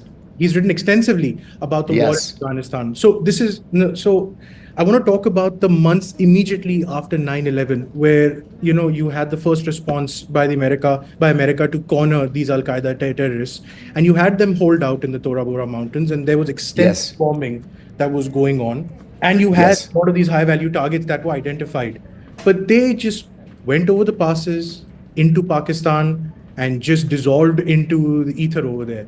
Why didn't America go into Pakistan then and get this done if you had such a close relationship with their intelligence? Oh, that is such a good question. And I have several answers for you. First, the United States was reactive at the time rather than proactive. You remember we waited for more than a month before we started bombing Afghanistan. Yes. We were trying to be deliberate. We were trying to not let emotion cloud our judgment, and we waited a month until we had proper buildup in the region, and then we began attacking known Al-Qaeda sites. Again, mostly in the Pashto areas of southern and eastern Afghanistan. We believed in October of 2001 that we had Osama bin Laden and the Al-Qaeda leadership cornered at Tora Bora. Yeah. We did not know that the translator for the commander of Central Command was actually an Al-Qaeda operative who had infiltrated the U.S. military. Oh, wow. And so we knew we had bin Laden cornered. We told him to come down the mountain. And he said through the translator, "Can you just give us until dawn? We want to evacuate the women and children, and then we'll come down and give up." The translator convinced General Franks to approve this idea. What ended up happening was bin Laden dressed as a woman, and he escaped under the cover of darkness in the back of a pickup truck into Pakistan. And so when the sun came up at dawn, there was no one in Tora Bora to give up. They had all escaped. And so we had to move the fight to Pakistan proper. Now, you're right, our relations with the Pakistani government were very, very good. It was General Pervez Musharraf at the time. And look, let's be honest here. The United States loves working with dictators. Yes. Because then you don't have to worry about public opinion and you don't have to worry about the media. Mm-hmm. And so we essentially just purchased Musharraf. We gave millions and millions and millions of dollars in aid, whether it was military aid or economic development aid. And we would meet with Musharraf regularly, several times a week. And essentially he would let us do whatever we wanted to do. Yes. But Musharraf also had his own people that he needed to deal with. He had to keep the military happy, and the military didn't care about Al-Qaeda, they cared about India. Yep. And so in order to keep the military happy and keep some of the extremists happy, he had to allow them to continue this dual life of pretending to cooperate with the Americans on counterterrorism while committing terror against India. December 2001 was when the parliament attack also happened. Yes. In New Delhi. So this is kind of coinciding also with your presence in Pakistan as well, or was it? Yes. You think 2002? I got there. I got there 2 weeks later. Yes. Okay. So you're running ops now. You're giving all this aid to Pakistan, but you're also seeing a lot of this being routed to terrorist groups active, but basically propped up by Pakistan and Pakistan's ISI. What was the situation like when you were in Islamabad or wherever you were in your position when Operation Parakram happened, where India and Pakistan were almost at the brink of a nuclear war back then in 2002? I'll tell you a funny story about that. family members had been evacuated from Islamabad. So everybody who was working in Islamabad was working alone, right? There were no family members there. Well, then there was a second evacuation. So it was only essential persons. Why were they evacuated? Sorry. Because we believed India and Pakistan would go to war. Yeah, so we just evacuated. This is actually not uncommon in the American Foreign Service. I worked in the Middle East for years, and we went through at least 5 evacuations over the course of my career. Yeah. Kuwait, Bahrain, Saudi Arabia. We were constantly evacuating family members. Okay. So I had a very young first tour female officer working for me as my assistant. And we went to lunch one day in the embassy cafeteria. The cafeteria was enormous. It probably held 400 people, gigantic. And in fact, on weekends, it would double as a nightclub. There would be bands that came in and would play cover songs, and a disco ball would come down and spin around, and people danced. We went down at 12 o'clock noon one day for lunch. And when we got into the cafeteria, we were the only ones in the cafeteria. And she said to me, "Where is everybody?" And I said, "Are you kidding?" And she said, "No, where is everybody? It's 12 o'clock. And I said, "They've been evacuated." And she said, "Why?" I said, "Because India and Pakistan are going to go to war with each other, like at any minute now." She said, "They are?" And I said, "Didn't you notice the helicopter in the parking lot?" And she said, "Yeah." I said, "And you didn't wonder what it was there for?" She said, I didn't think of it. I said, "It's there to rescue us." And then the Deputy Secretary of State came in and shuttled between Delhi and Islamabad and negotiated a settlement where both sides backed off, and then everybody came back. But the moral of the story is that we were so busy and we were so focused on Al-Qaeda and Afghanistan, we never gave 2 thoughts to India. And I'll tell you another thing. Just a couple of months later, in March of 2002, we raided a Lashkar-e-Taiba safe house in Lahore. Okay. And in that house, we captured 3 Lashkar-e-Taiba fighters who had with them a copy of the Al-Qaeda training manual. And it was the first time, analytically, that we were able to connect Lashkar-e-Taiba with Al-Qaeda. The very first time. I remember receiving a cable from the Deputy Director of the CIA for Intelligence, congratulating us on finding this training manual, saying it was the very first time that we could attach the Pakistani government to Al-Qaeda. What stopped you from going after Pakistan then? You have the first smoking gun of a inextricably linked ISI, because the LET or the JEM, JUD, the various names that they come up with, are essentially ISI proxies propped up by the Pakistani government, and now they have a direct link to Al-Qaeda. Yes. Why didn't you ever bring this up? That was a decision that was made at the White House. And the decision was that the relationship is bigger than India-Pakistan, at least temporarily. The relationship, we needed the Pakistanis actually more than they needed us at that point. We were happy to throw money at them. That's what they responded to. But we really needed them to let us base our drones in Balochistan, for example, have what's called a picket line, CIA officers all the way up and down the border with Afghanistan. So from Waziristan all the way down to Balochistan. To Balochistan. Wow. We needed a presence in Peshawar. We needed a presence in Quetta. We needed a presence in Karachi and Lahore. And we needed for them to say yes to everything that we wanted to do. And so a decision was made at the White House that if we strategically ignore this terrorism problem vis-a-vis India, the relationship would be much easier to negotiate. And so that's what we did. I'll tell you one other thing. Years later, in 2008,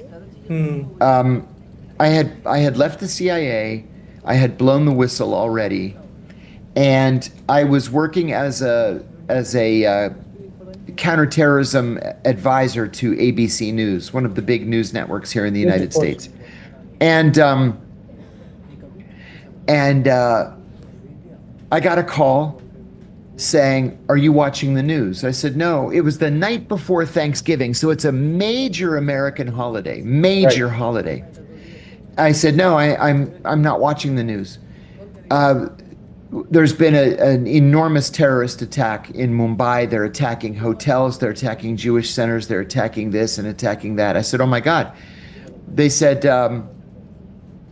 "Can you come into the studio and talk about this?" I said, "Of course." Everybody else was on vacation because it's the eve of a major holiday.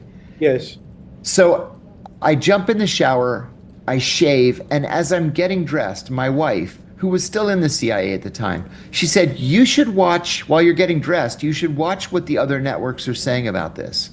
So I go to CNN. They said, "Al-Qaeda."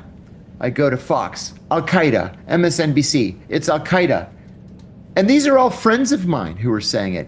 And I said to my wife, "I don't think this is Al-Qaeda." She said, "Wow, you better really be sure of yourself if you're going to put your reputation on the line and tell the entire country that this is not Al-Qaeda." So I drove down to ABC News, to the studio, and they wired me up, and I was talking to the reporter in New York.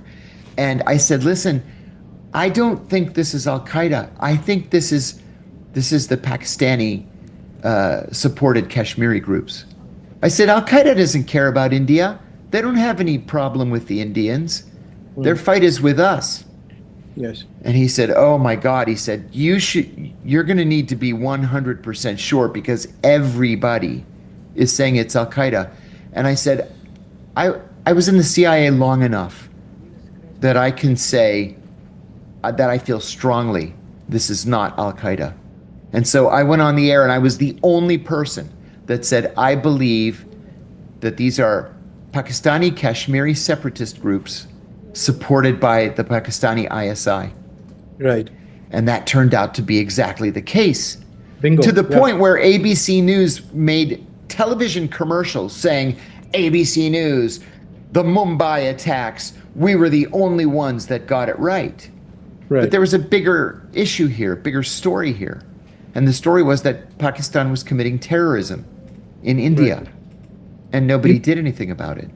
In your experience, India showed restraint after the parliament attacks, right? Greatly. Yes. Showed restraint after the Mumbai attacks of 2008. Yes, indeed. But they didn't show any restraint this time around when Operation Sindoor happened in Pahalgam, where it was a 4-day high-intensity sort of war that happened. What do you think changed in the course of these 2 decades? At the CIA, we called the Indian policy strategic patience.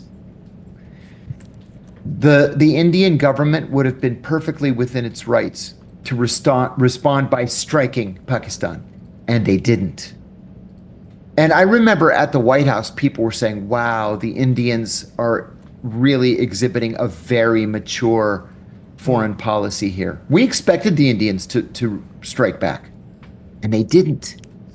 And that kept the world from what might have been a nuclear exchange. Right. But India's gotten to the point where they can't risk strategic patience being misunderstood as weakness. And so they had to respond. Right. Now the question now that CIA analysts are likely asking themselves did the Pakistanis learn their lesson? Not to keep poking the hornet's nest and expecting to not be stung. I'm glad that you brought up the nuclear angle, Mr. Kiriakou, because during your time in Pakistan, 2002, 3, 4, around that time, another very dangerous threat to humanity was Dr. A.Q. Khan's Oh, yes. network, right? Yes, yes. So we we got to know that nuclear material was being smuggled out to the North Koreans. Yes. There was proliferation going on with Libyan nuclear material as well, going into Pakistan. All of that started coming out. When you were there in Pakistan, Yes. when you got this on your desk, what was the first thing you thought? You guys are going after terrorists. Here's Pakistan assembling nuclear bombs and selling it in the gray market or black market. That's an outstanding question and a very important one. It never crossed my desk. I was specifically counterterrorism, but a colleague of mine, this was his entire life, was dealing with AQ Khan. Well, if we had taken, the Israeli approach, we would have just killed him. He was easy enough to find. We knew where he lived. We knew how he spent his day. But he also had the support of the Saudi government. And the Saudis came to us and said, please leave him alone. Please. We like AQ Khan. We're working with AQ Khan. We're close to the Pakistanis. They even named Faisalabad after King Faisal. Just leave him alone. This was a mistake that the US government made, not confronting AQ Khan head on. And I'll add too, later on, when I went to the Senate Foreign Relations Committee staff as the chief investigator, I worked for a man who was a journalist before going to the Senate Foreign Relations Committee staff. And he and his wife wrote a book that was first titled The Man from Pakistan. And the title was changed in the paperback version to The Nuclear Jihadist. It was the most detailed book ever written about AQ Khan. And they asked more than 24 CIA officers and United Nations IAEA officials exactly the same question that you just asked me. I was surprised that they got so many people to speak with them freely and openly. But they all told the same thing.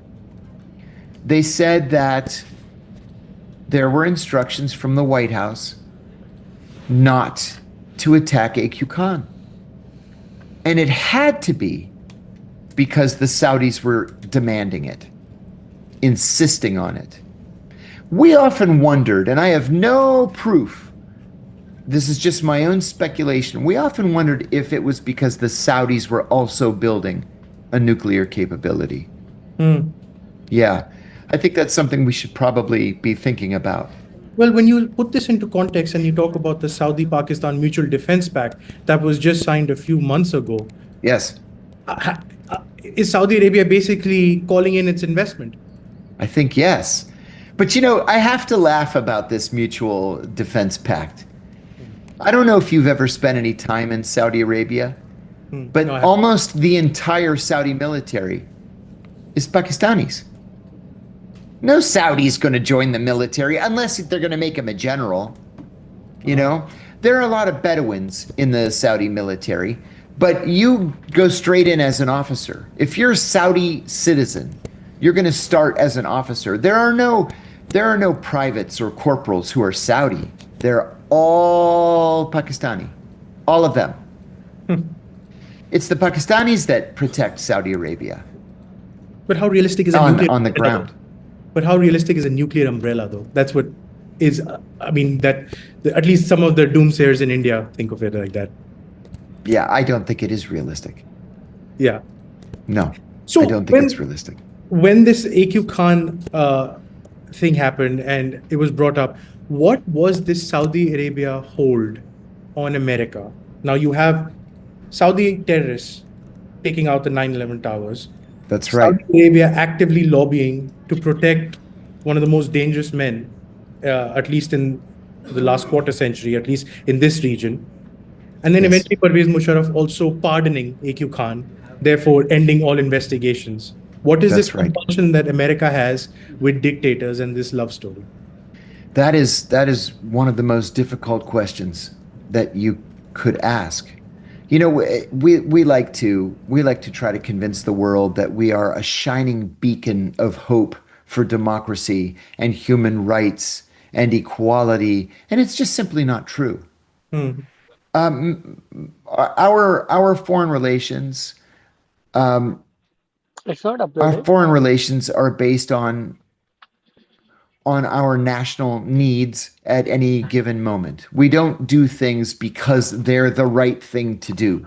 Hmm. We do them because they happen to be good for us that day, which is why we get into Videos bed with so many available dictators around the world, which is why we get into because bed it's private. with That's so why. many politicians who are so extreme in their personal politics that it makes no sense to the American people. Why are we in bed with Benjamin Netanyahu right now Right. when we've known Netanyahu since the 1980s as an Yes. extremist? Yes. Because it's the easy thing to do and it serves our purposes, today. That may change tomorrow, but today it's okay. I worked for an ambassador in Bahrain who was an absolutely lovely man. And he said one day, I still remember this. I was young and impressionable, and he said, our foreign policy in Saudi Arabia really is as simple as we buy their oil and they buy our weapons. That's it. That's it. That's it. That's the basis. He said, you spend your career in the Yeah, Middle East. I've spent and my it's not entire like adult a life in the big Middle task. East. He said, I don't like the Saudis. They don't like us. But we pretend to have this special relationship, right? Even in the American embassy, my first overseas tour was in Saudi Arabia. Exactly. And I remember an enormous photograph. It had to be 2 meters across. And it was President Franklin Roosevelt and King Abdulaziz ibn Saud, the founder of Saudi Arabia, Yeah. in the back of a car together. And this was supposed to be emblematic of our special relationship with the Saudis. But when I first arrived in Saudi Arabia, I was placed in embassy housing. So I was living in an apartment in the diplomatic quarter, and I would walk a block or two to the embassy and go Yeah, in the makes back sense. entrance of the embassy. And every day, my first 3 days, I would say to this Saudi guard, national Saudi Arabia National Guard officer standing there, Salamu alaikum.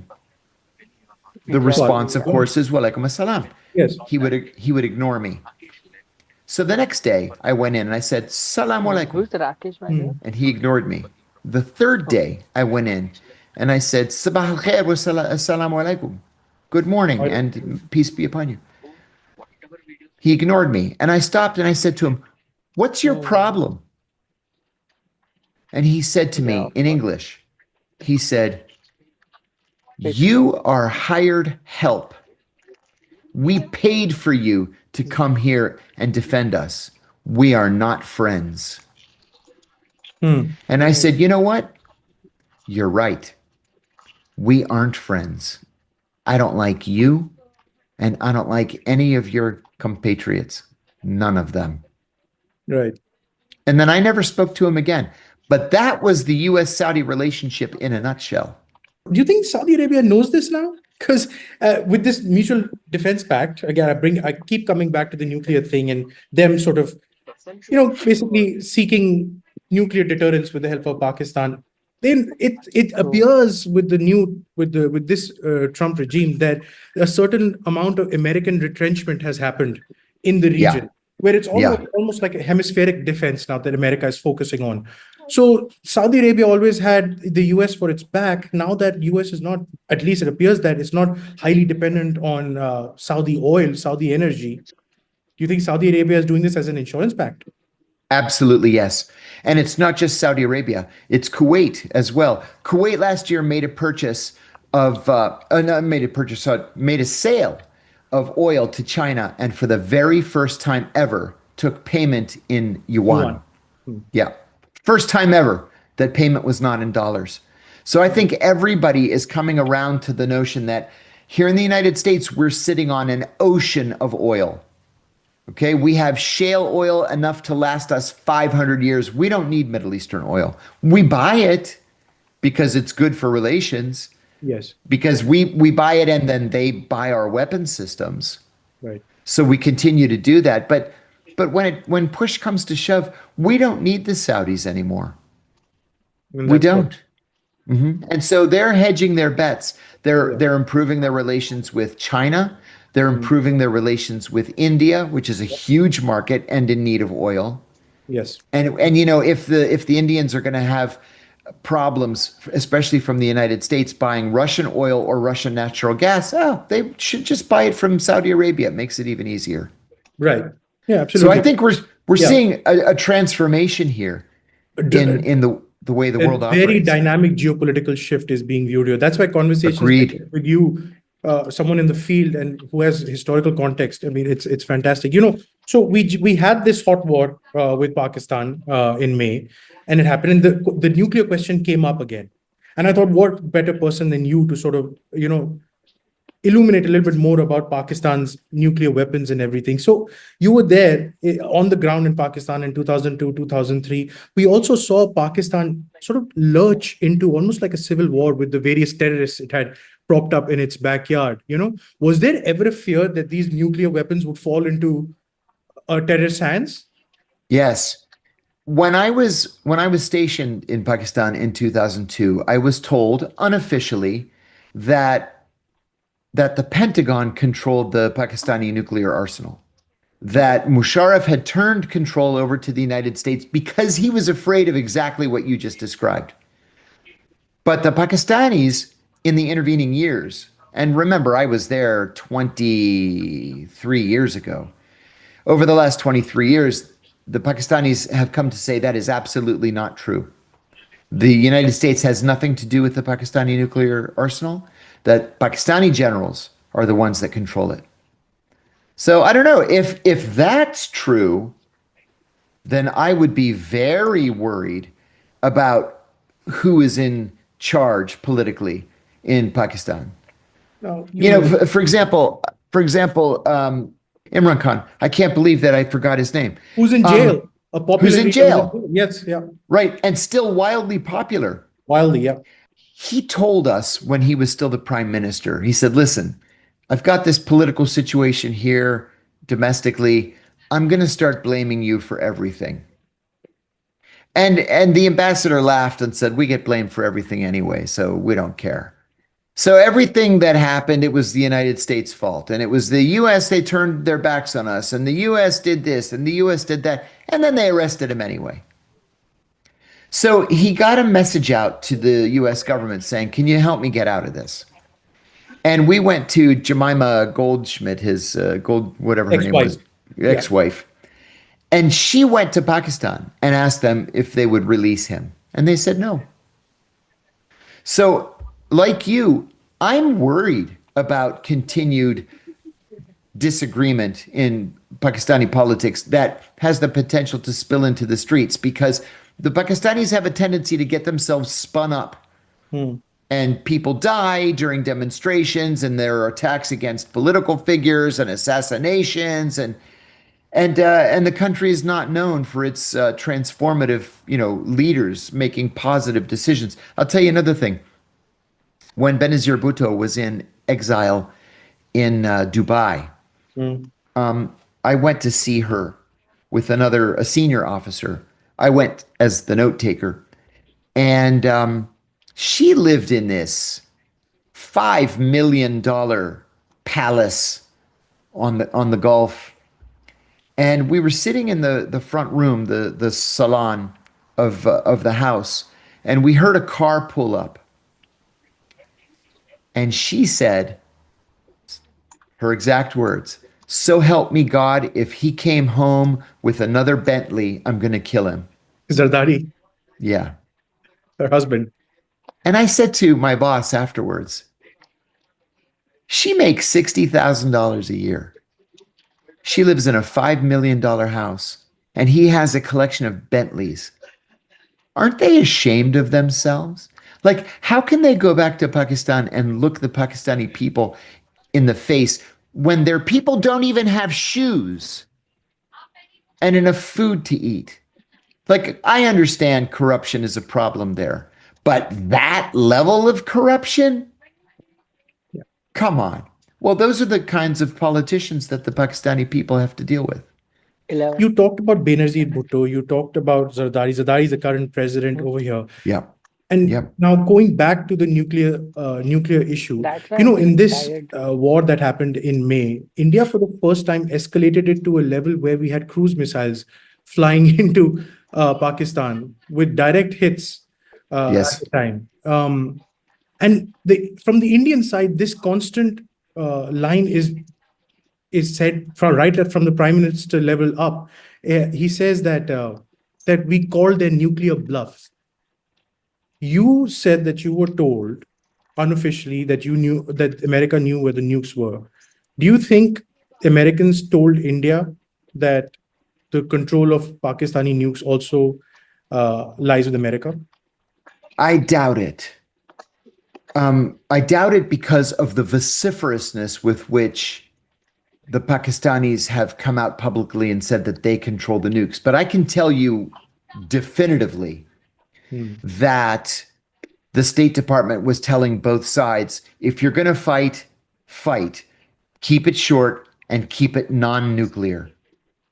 If nuclear weapons are introduced, the whole world is going to change. And so I think there was restraint on both sides. The Pakistanis need to come to a policy conclusion that there's nothing positive for them in fighting India. Nothing, literally nothing good will come of an actual war between India and Pakistan because the Pakistanis will lose. It's as simple as that. They'll lose. And I'm not talking about nuclear weapons. I'm talking just about a conventional war. The Pakistanis will lose. Right. And so there's no benefit to constantly provoking the Indians.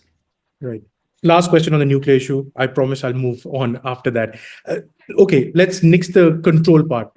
You doubt that the actual control, but there was a New York Times article written by the New York Times editor at that time for national security that that President Bush had folded in hundreds of millions of dollars in grants to Pakistan to safeguard their nuclear assets. The New York Times knew about this program, but decided to sit on it for a number of months before they finally published it. So even if they don't control it, did they give technology to safeguard it? Most likely, yes. And what would that technology be? That I don't know. It's not my area of expertise, and I couldn't speculate. But I will tell you that the fact that the New York Times sat on the article is a way of confirming its truth. And what I mean is, when one of the big outlets, the New York Times, the Washington Post, the Wall Street Journal, the Los Angeles Times, or one of the big broadcast news networks, when they come across information like this, it's big and it involves classified information, they always ask the White House to confirm or to deny. If the information is truly classified and it's sensitive, the National Security Advisor will ask for a meeting. Sometimes the meeting is with the president and the head of the newspaper. Usually it's the National Security Advisor. And they'll say, look, yes, it's true, but it's so sensitive that if you publish it, it will put lives in danger. Almost always, they'll sit on the article until enough time passes that people aren't in danger anymore. The fact that they sat on the article is confirmation that it was true. Now, let's go back to your time when you were there and you caught Abu Zubaydah. This, I'm sure you would be in line for promotion after capturing number 3 in Al-Qaeda, right? Yes. What happened after that? What's your story after that? Well, I got a medal. I got a huge award. And then I was denied promotion.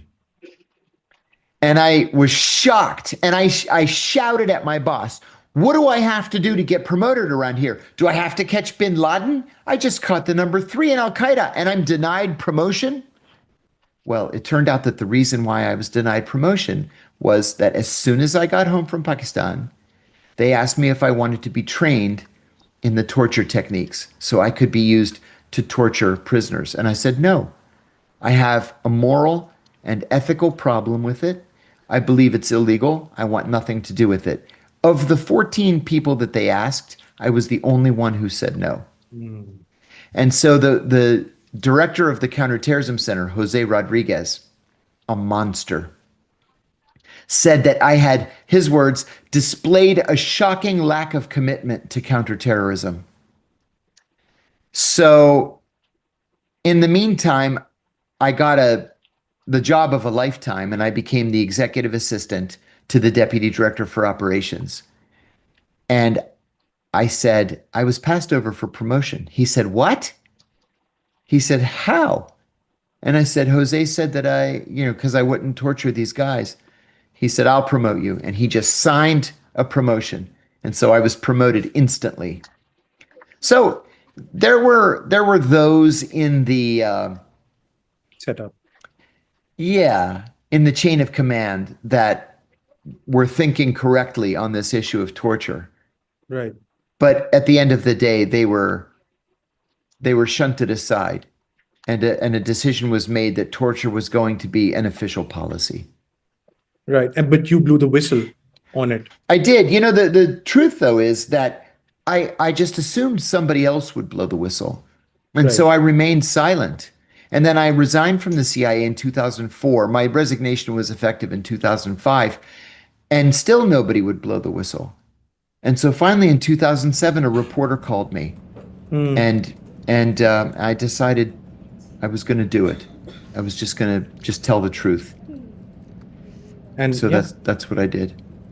And then one would think that you would be a hero for free speech and blowing the whistle on this.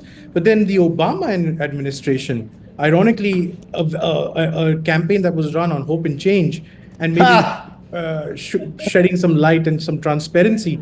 Right. They are the ones who actually went ahead and prosecuted you. Yes, indeed. For a number of reasons. First of all, it was John Brennan. Yes. John Brennan, who at first was the Deputy National Security Advisor for Counterterrorism and then the CIA director in the Obama administration. It was John Brennan who specifically went after me. John and I always hated each other.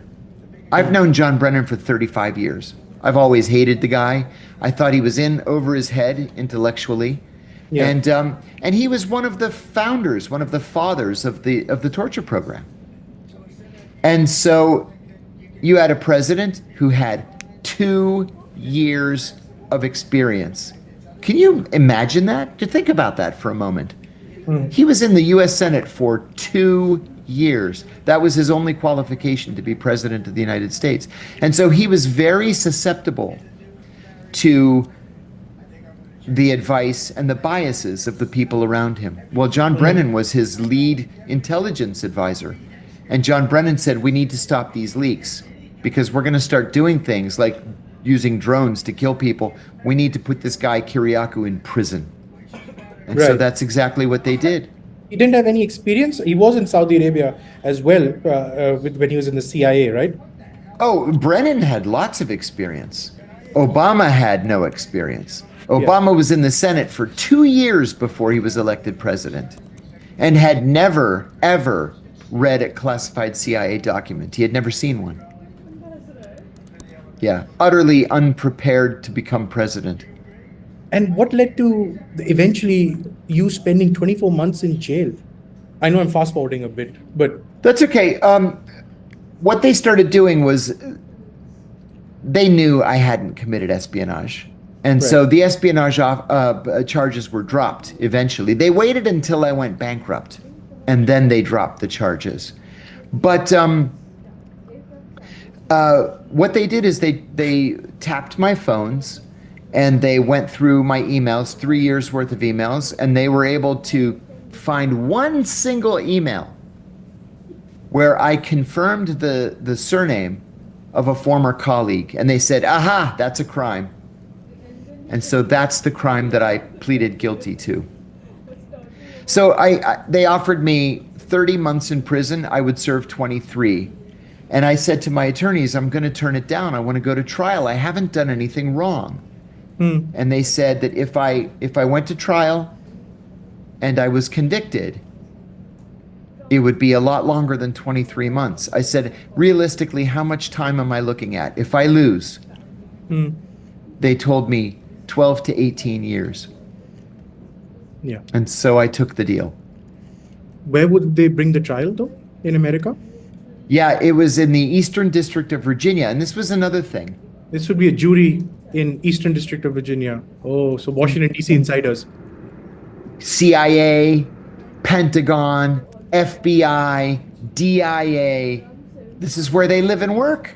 Yes. And so that would have been my jury. So the chances are that you could face conviction. If you've And a ever longer heard of, term. Yeah. oh yeah, if you've ever heard of O.J. Simpson, Yes, of course. he was so I hired O.J. Simpson's jury consultant, Okay. and we got him a security clearance. He went through 10,000 pages of documents, and finally we had a meeting with all the attorneys. I had 11 lawyers, and O.J. Simpson's jury consultant, and he said, if we were in any district in America other than the Eastern District of Virginia, I would say, let's do it. We're going to win. But the Eastern District of Virginia, your jury is going to be CIA, DIA, FBI, Pentagon. He said, you don't have a prayer. Take the deal. And so I took the deal. Now that you're out, you're independent, and you are a commentator of a very renowned commentator who has first-hand experience, does the CIA look at you with some trepidation? Are they happy when you talk about all these things? What's life after prison, after blowing the whistle and talking about your experience? Well, I still have friends inside the CIA, and we've talked about that. The truth is, most of my detractors are either dead or retired, because we're talking about, my actions were 20 years ago. So they're mostly dead or retired, and now that they're retired, nobody pays any attention to what they say. The position inside the CIA has changed about me. A friend of mine told me just a few weeks ago that she was participating in a security briefing, and they showed a slide with my picture, and it said, "The insider threat." And she said everybody started booing. Boo, boo. And the instructor said, wait, why? Why is everybody booing? And she said, he's not a threat. He's the whistleblower. We should aspire to be like him. And she said in the next running of the briefing that they had taken the slide out. That's your win, right? I won. It took 20 years. Yeah, but I won. We just celebrated Diwali over here in India, the triumph of good Yes. over evil. That's right. This is it right here. That's exactly right. So I'm sure you're now trying to get a pardon. I am, actively. Yes. How's that going? And frankly, Donald Trump is the only president who would have the guts to do it. The rest of them are just in the grasp of the CIA. I have very, very important Republicans who support me. Tucker Carlson, Judge Napolitano, excuse me, Dr. Phil, if you know who Dr. Phil is, and Republican political figures, the governor of Texas, for example. And so I'm told that my file is literally on his desk. It's just a question of whether he signs it or not. And every day I wake up and I say, I hope today's the day. So We'll say a prayer for you as well crossed. over here. Thank you so much. And I'm glad you brought up Tucker Carlson, because I was going through his documentary series. I saw you there too. Ah, yes. He ended the series by asking a sort of predicate question, or just a fundamental question about the towers that went down and the eventual war on terror, the trillions spent. He asked which countries benefited in the end. Yes. You've seen it all. You lived those years. What's your guess? Almost no countries benefited. Israel benefited. But a lot of individuals became very, very wealthy because of the so-called war on terror. We spent more than $1 trillion. We killed as many as 2 million people. And the ones who benefited were the defense contractors and the intelligence contractors, the Eric Princes of the world, and the people at the top of organizations like Blackwater, or the defense manufacturers, Northrop Grumman, Lockheed Martin, Boeing. They all got rich. Right. But we're no safer now than we were on September 10th, 2001. And we've lost freedoms and civil liberties here in the United States. So I'm not sure anybody really benefited except for those who provided hardware and services. They all got very rich. May I add one thing? I feel that Pakistan's Please. terror groups with an eye towards India, they Yes. benefited. Because Sure. a lot of those American defense contractor monies, that defense parts were all turned towards Well, India. and I'll add something. We paid tens of millions of dollars in cash as rewards to the Pakistani intelligence service. And God knows what they did with that money. Excellent. Mr. Kiriakou, thank you for your time. Thank And you. Good to meet you. Good to meet Great you. questions. Thanks.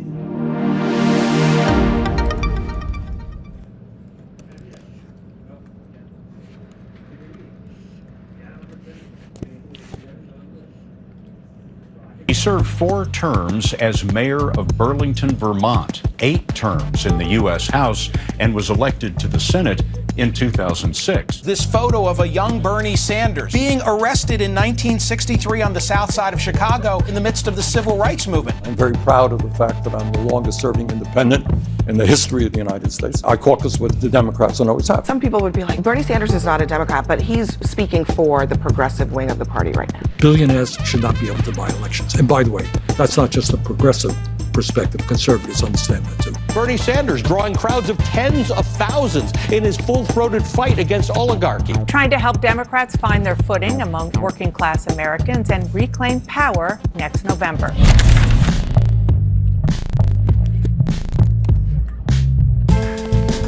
This is What Now with Trevor Noah.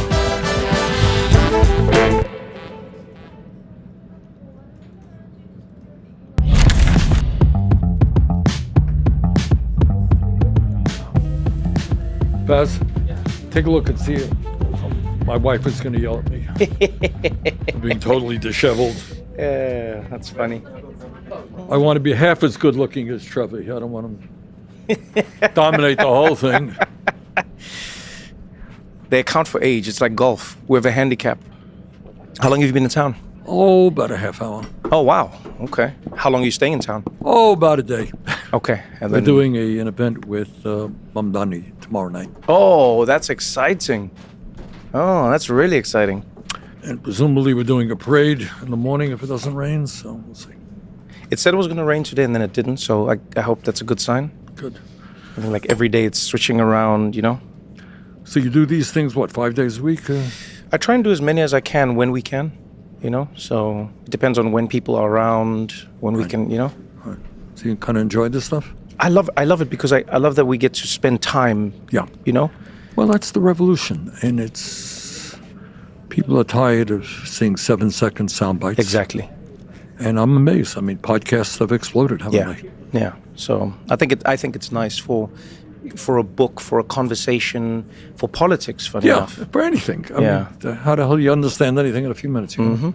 All good, all settled, all everything. Then we jump into it. Senator Bernie Sanders, welcome to the show.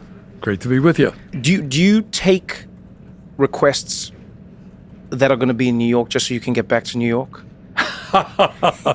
Not really. No. We have some important engagements tomorrow. We're going to be working to see that Mr. Mamdani becomes the next mayor of this great city, and we'll be working with him tomorrow. That's exciting. That's actually really exciting, and I feel like it ties into everything that you're here to talk about today because, you know, I was reading through your new book that's coming out, and I was reading about your life, and I was just thinking to myself, you know, there's one part of the book where you make your dedications, and you dedicate the book to your grandchildren.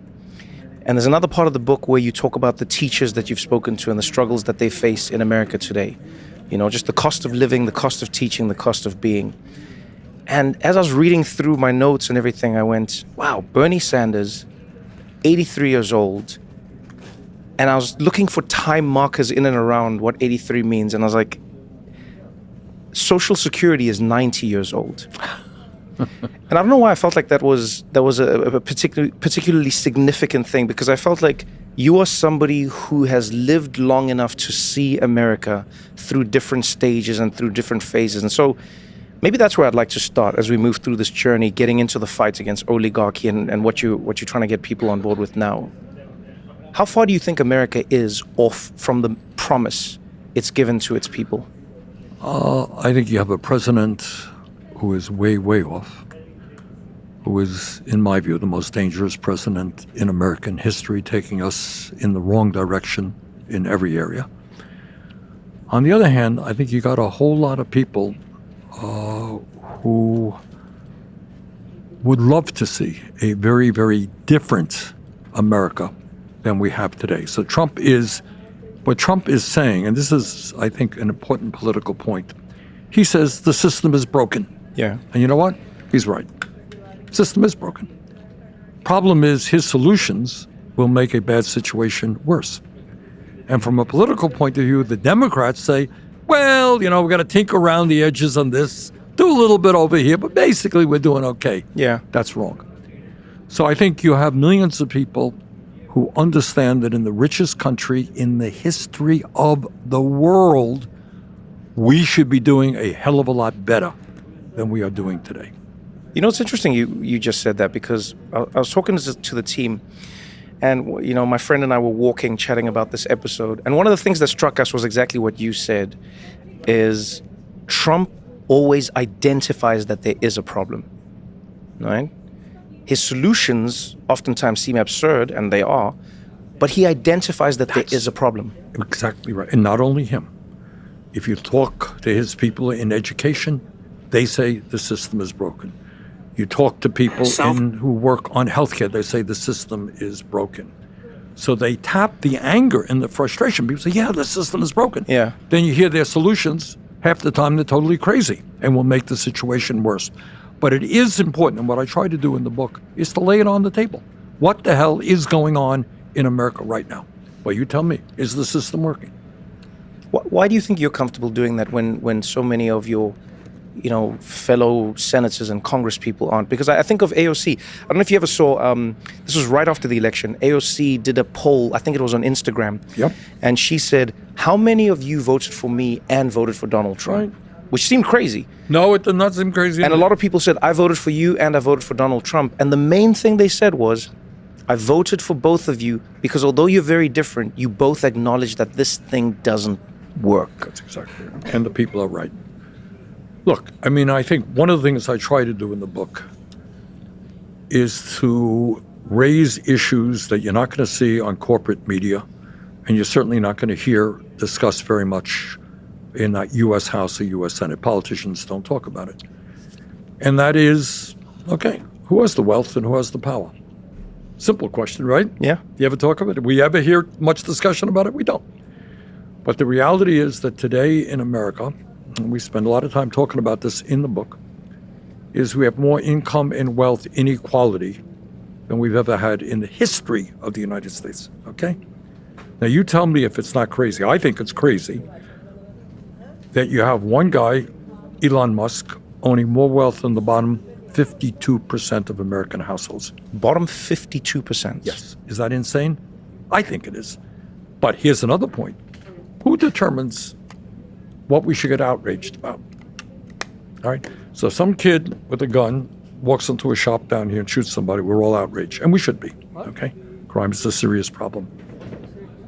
But if the heads of the fossil fuel industry lie to us day after day and are jeopardizing the well-being of billions of people on this planet, should we get outraged or should we give them an award for being great humanitarians?